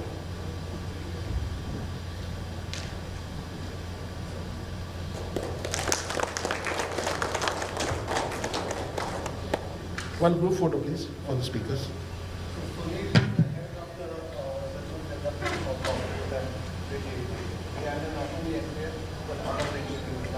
All the distribution things. He is also incidentally insurance guy, so familiar with the insurance before. Let's come for a photo.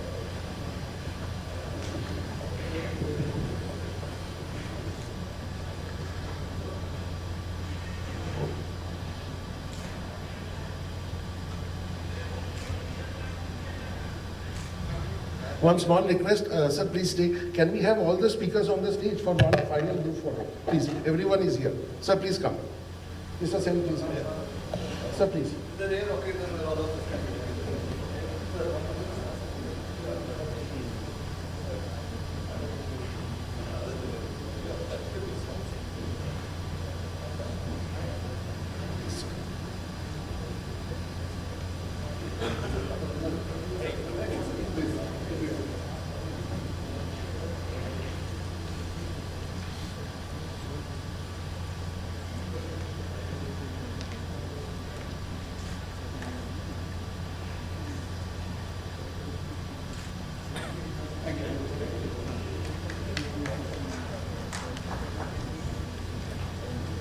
So with this, we close the session.